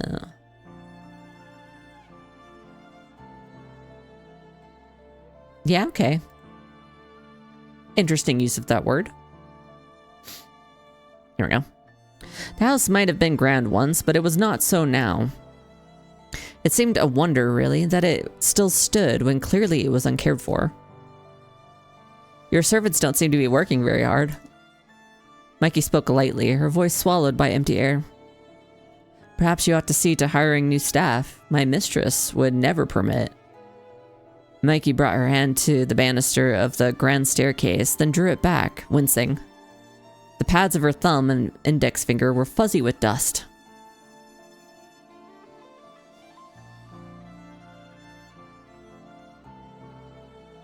This. Oh? Magdalena, who had already begun to ascend the staircase, turned to look at Mikey and smiled. Are you judging my home, Mikey? I would never presume to be so rude. I just thought it might feel more homely, that's all, if it were less of a pile. Magdalena laughed, then shook her head. You are quite right, of course, to judge. Please, judge away to your heart's content. I've never been much of a fan of this place, really. Its scale is too grandiose, even for my liking. My great-grandfather, it was he who had this castle built, had more money than sense, I'm afraid, and absolutely no taste to back it up. You know what? I wish I had more money than sense. That would be great. I'll take it. You can take my sense if I can get money. At least I wouldn't have debt. A house has no need to be this large. But there was land enough for it, and money too, and when a man has land and money and means, he will often think, well, why not? Practicality matters little in the decisions of great men, and neither, to my unending woe, does aesthetic sense. I can believe that. My own father, my master, rather. Mikey's face flushed at this. Bro, you're not fooling anybody, really. The tips of her ears turning pink. Half filled with my own residence, with pointless baubles. They were all very expensive, but not particularly cohesive. The parlor looked like a museum once he was through with it. It hardly seemed like a place to sit and relax. I was too afraid to spend any measure of time in there, in case I broke something. Then it seems we have something, at least, in common. I found this place dismal even when my family was alive, and we had a legion of maids back then to keep everything spick and span. They kept the dust and the cobwebs at bay, bless their hearts, but they couldn't combat the loneliness. Now, my family is dead, and all our maids along with them. I can hardly take on new hires, being what I am, so my home was rather left to go to ruin. I clean what I can, but there's so very much house to clean, and only one of me. It's quite the overwhelming challenge. My attempts at cleaning have, over the last half a century, fallen quite by the wayside. Bro, I haven't dusted in like 6 months. And it's only been 6 months. You lasted a lot longer than I did. I hope you can forgive my slovenliness. Oh, no, it's fine. I understand. You're too kind. Magdalena's red eyes softened, as they had back in the dungeon, with something akin to sympathy. But before Mikey could ponder this, her jailer turned. Oh, listen to me prattle on. It is most inconsiderate of me. When you must be tired, let us make haste to your room. We've not long to go now. Mikey followed behind Magdalena as a puppy might, almost grateful to her for the promise of a room and a bed. And of a bed. It was as Magdalena said, she really did feel tired. She was more than ready to lie down beneath warm covers, or even lukewarm covers, and sleep. I would probably want to, bathe first, personally. Anything would have been better than the stone floor upon which she had been lying. Mikey yawned, her eyes blossoming with tears anew, while pressing her right hand, fingertips still flecked with dust, instinctively to her mouth. Hello? Hello? Oh? But, half asleep though she was, Mikey's senses were alert enough for her to detect a sudden noise. There came, though the yawning gulf at the entrance hall, a sound not dissimilar to that Mikey had heard in the dungeon. It was a scream, or was it? Mikey wasn't sure. If it wasn't a scream, then it's a very weird sounding sneeze. Or cough.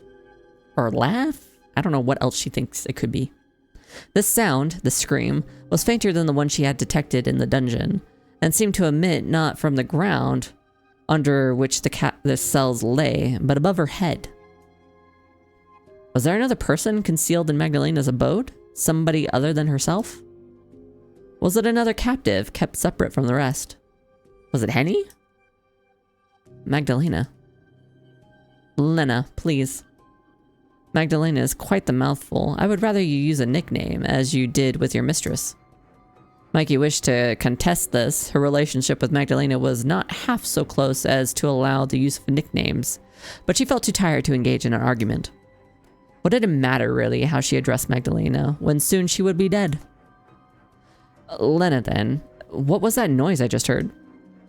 What noise? You didn't hear it?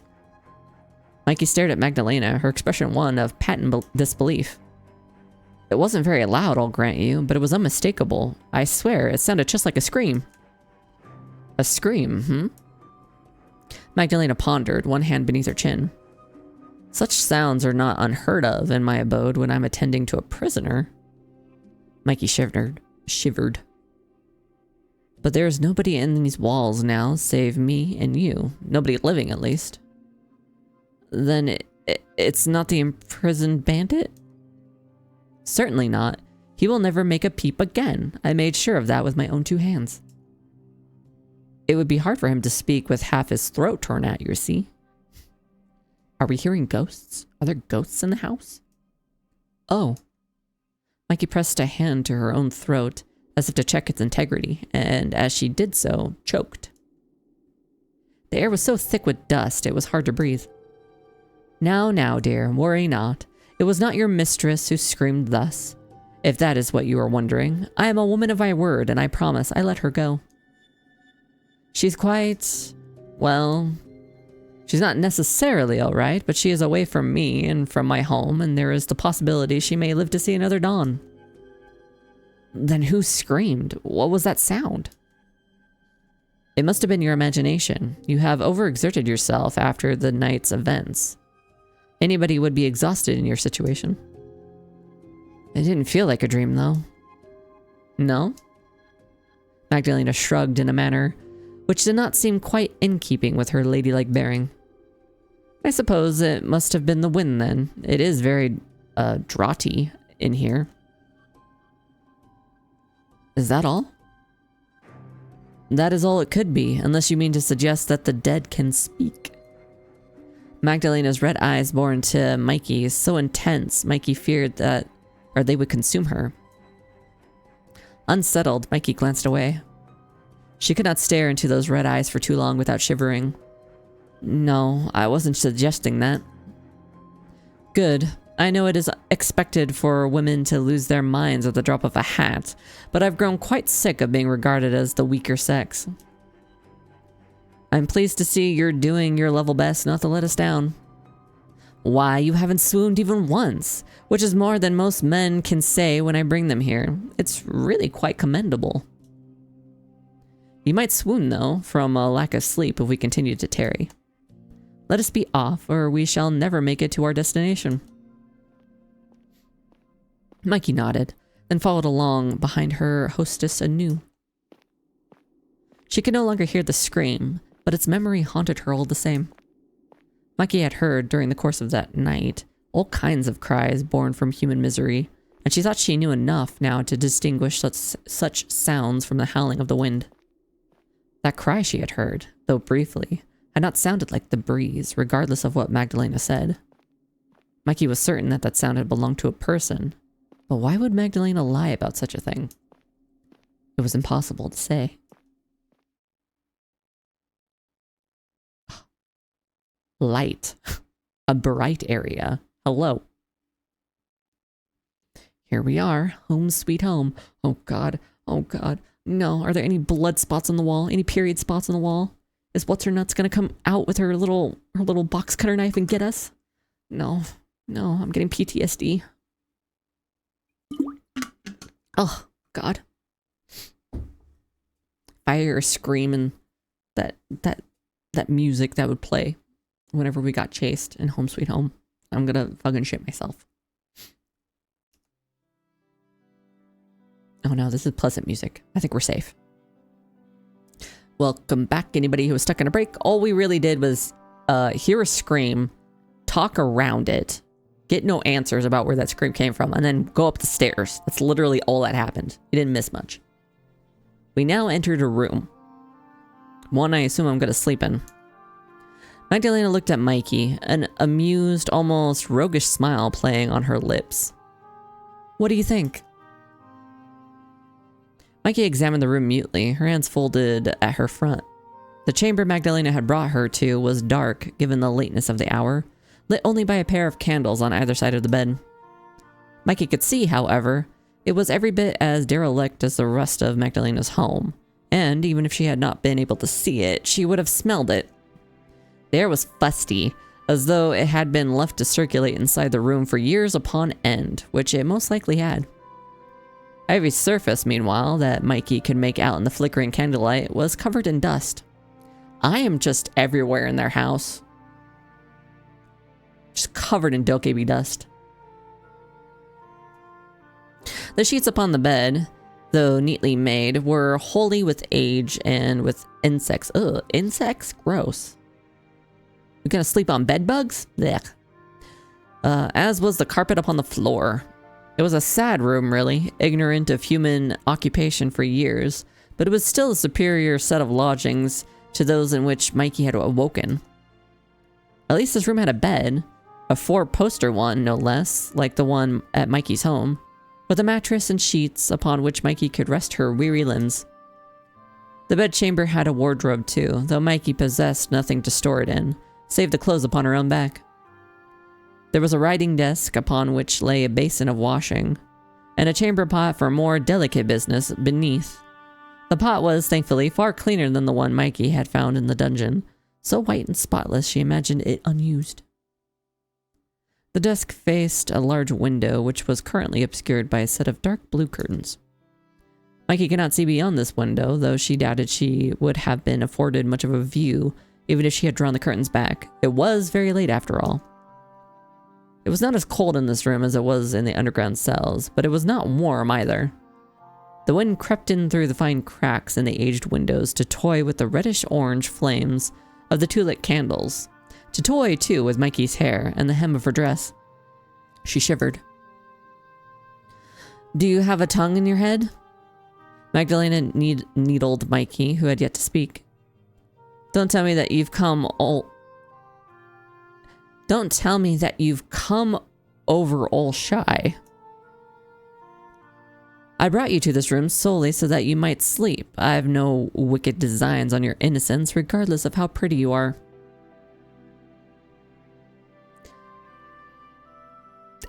I mean, I'm not saying that you shouldn't.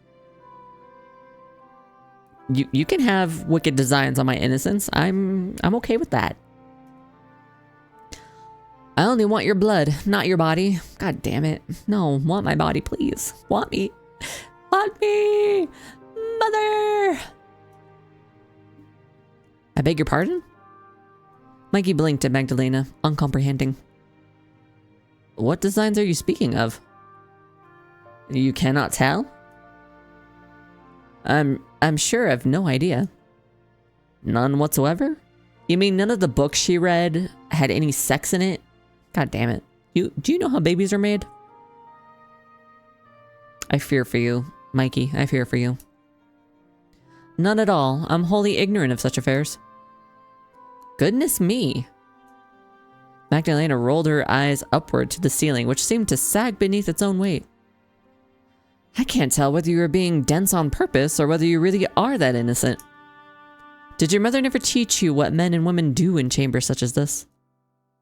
My mother did not, no. She thought such topics beneath her. That was the governess's job, although... Mikey frowned. I don't think I would care to do much of anything in a chamber like this one. It smells of the grave. Tut, tut. Magdalena clicked her tongue. You're being rather rude about my home, you know. Here I am, trying to be a good hostess, and you throw my kindness back in my face. I know you do not like your home much either, you told me. Touché. I did try to pick one of the pleasanter rooms for you, but there are so very many of them, it is difficult to keep abreast of them all. I rarely have visitors over, and when I do, they all get thrown into the dungeon.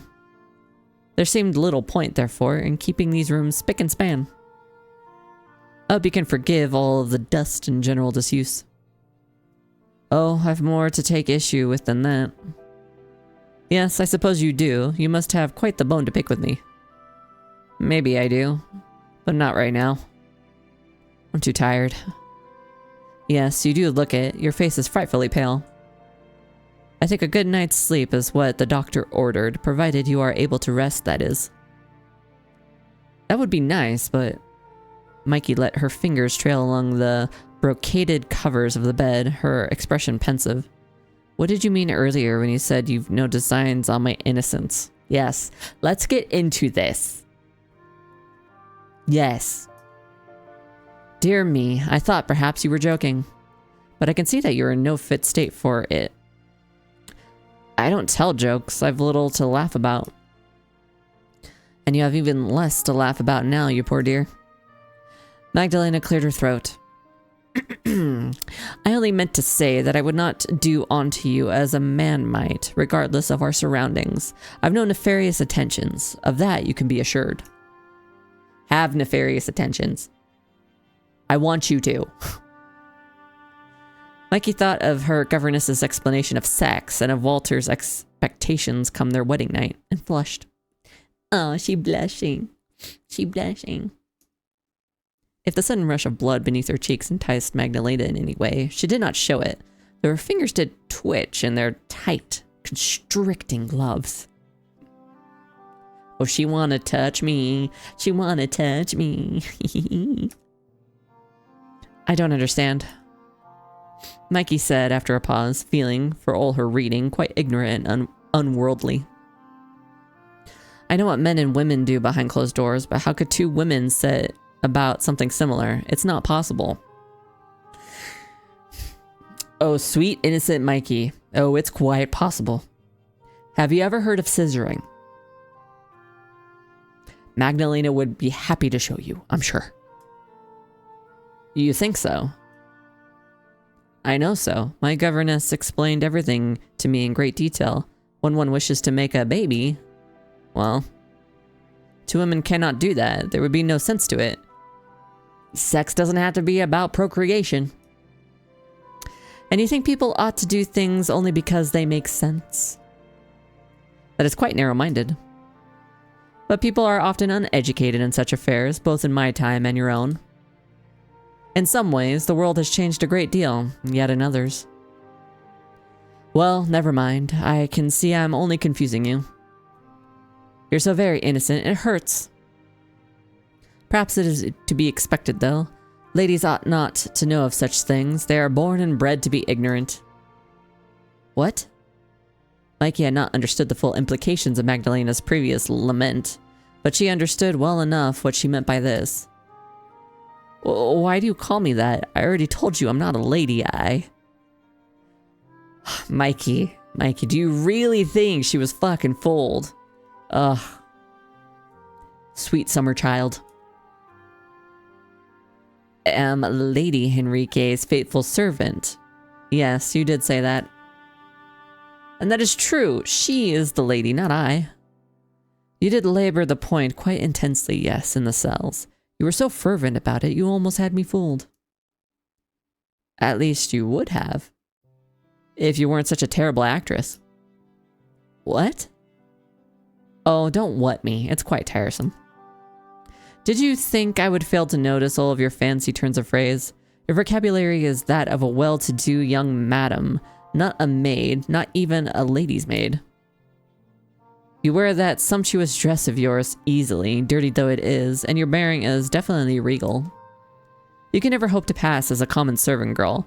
Not in a month of Sundays. Not in a month of Sundays? Another turn of phrase I've never heard before. I think I get what it means, though. I'm not stupid. And then Mikey sank down on the bed, which creaked beneath her as if in warning. Her palms were pressed to the mattress to support her weight, which all of a sudden felt excessive, and her heart was pounding like a drum. You knew from the beginning I was lying? Indeed I did. It was very obvious. I can tell you've no practice in deceit, Mikey dear. You're much too sweet for it. But if you knew I was lying, why did you agree to let Henny go? Herr Gerhardt wouldn't lift a finger to aid Henny if she disappeared, but he will surely come looking for me. Herr Gerhardt? Is that the name of your fiancé? Yes, it is. And you do not refer to him as his Christian name? That is... Dear me, you must have been very close to the man if you address him in so distant a manner. Why, you make him sound like a stranger. 'Cause he fucking is. Do you truly wish to marry him? I hadn't any choice. My parents... Ah, yes, it was silly of me to ask. That is how it always goes, isn't it? And what of your fiancé? Does he know you well enough to try and rescue you? I think he might. Mikey swallowed, tasting dust on her tongue. Well, now I'm in her mouth on her tongue. He's an important businessman. He takes exacting care over his investments, or so I've heard. I imagine it would be the same for me, too. I am a Von Essen, after all. There would be a lot of prestige in wedding me. So, that is how he regards you? As a profitable purchase? I cannot say, after all. I hardly know him, and therefore cannot judge how he sees you. Does that sum it up? It is not entirely inaccurate, no? Humph. What a woeful state of affairs this is. It sounds like you would be wretched whether you were in my castle or out of it, particularly in the latter, would entail being by this Herr Gerhardt's side. Perhaps I did you a favor by bringing you here. Mikey did not reply to this. She did not want to give Magdalena the satisfaction. Well, never mind all that. Your fiancé can try to look for you if he likes. I do not care. I doubt he would be able to best me. But you said you wished to avoid all that. Did I really? Yes, you did. That's why you proposed letting me go. Oh, yes, good memory. It would seem that the cold hasn't eaten away at all of your faculties. Not just yet, at least. As for why I changed my mind, well... that needn't concern you. I saw you in, like, full light, and I was like, oh, damn, she hot. Okay, I changed my mind. But this is about me. Surely it must concern me. There's no real reason behind it. It was nothing more than an act of whimsy on my behalf. If you truly want to know why I went along with your chicanery, then,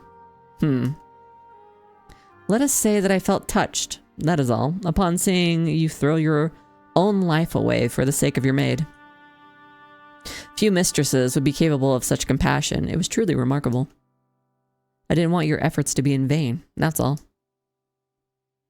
And you are prepared to put yourself in danger for that? I won't be in any danger. I'm a vampire. I can shatter rib cages with a single touch. Or thereabouts, at least. Now, you really must get some sleep. It would be much better for you than asking all of these silly questions. But I've nothing to change into. What will I sleep in? I considered as much, and took the liberty of stocking these drawers with some of my own clothes before I fetched you. Girlfriend clothes? Yes. Do they still smell like her? Somebody is playing Remnant 2.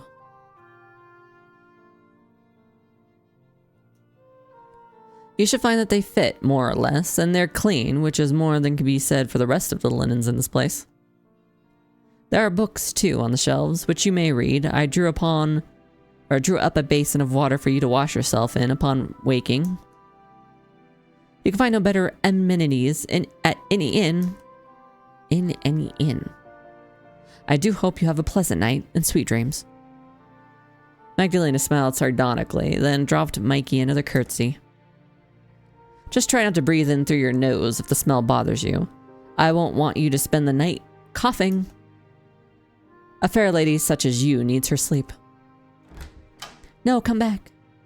Come back. Laughing to herself, Magdalena straightened, then turned. She departed, her long cloak trailing against the age-spotted carpet, and shut the door behind her. Mikey waited until she heard Magdalena's footsteps fade, then rose once more to her feet. She crossed the room, her legs trembling, and seized the doorknob between her fingers, but it stubbornly refused to budge. The door was locked.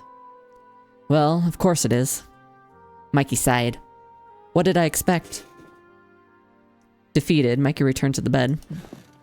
Weary from all that had happened, she collapsed upon it, her loose hair strewn in spirals across the sheets. Staring at the ceiling, which was drenched in darkness, Mikey muttered softly, to nobody in particular. What am I going to do now? Mikey's question, of course, fell upon deaf ears. There was nobody in Magdalena's home to hear her. She was all alone.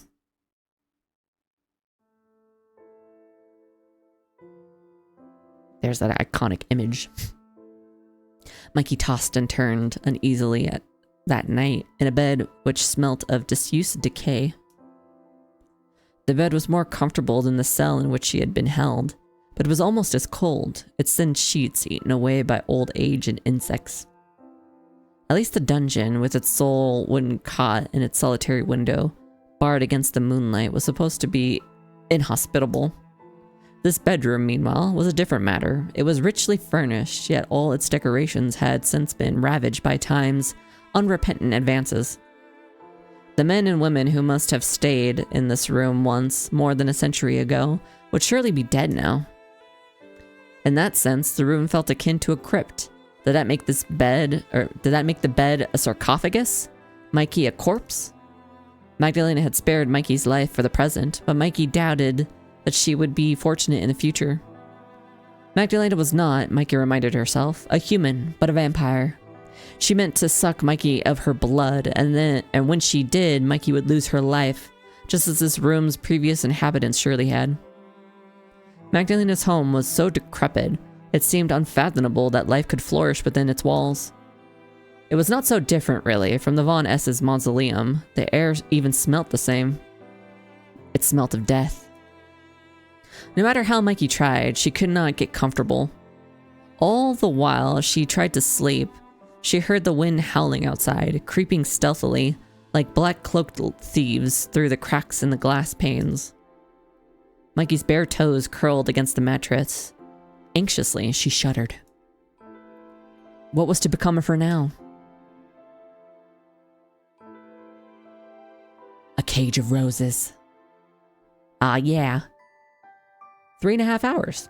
Got through the demo. Nice.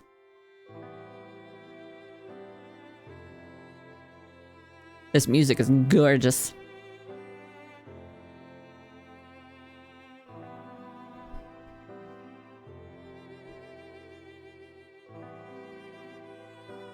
Housemate did the background art. Nice. They worked on a lot of Save the Villainess art too. Sarah Mancuso. Fucking killed it with the music. Opening movie? What opening movie?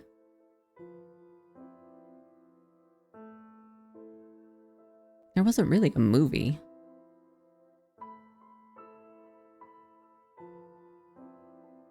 Rempe? The MVP of a lot of visual novels. Yeah, 2.5 Studios, published by... Oh yeah. Alright. Well, that's locked. So I guess I can't access any of that. Alright, so we're gonna just quit this. Big on. Big on. Pretty lesbians. Go away. There you go. Okay, I'm gonna switch back to Mega Man.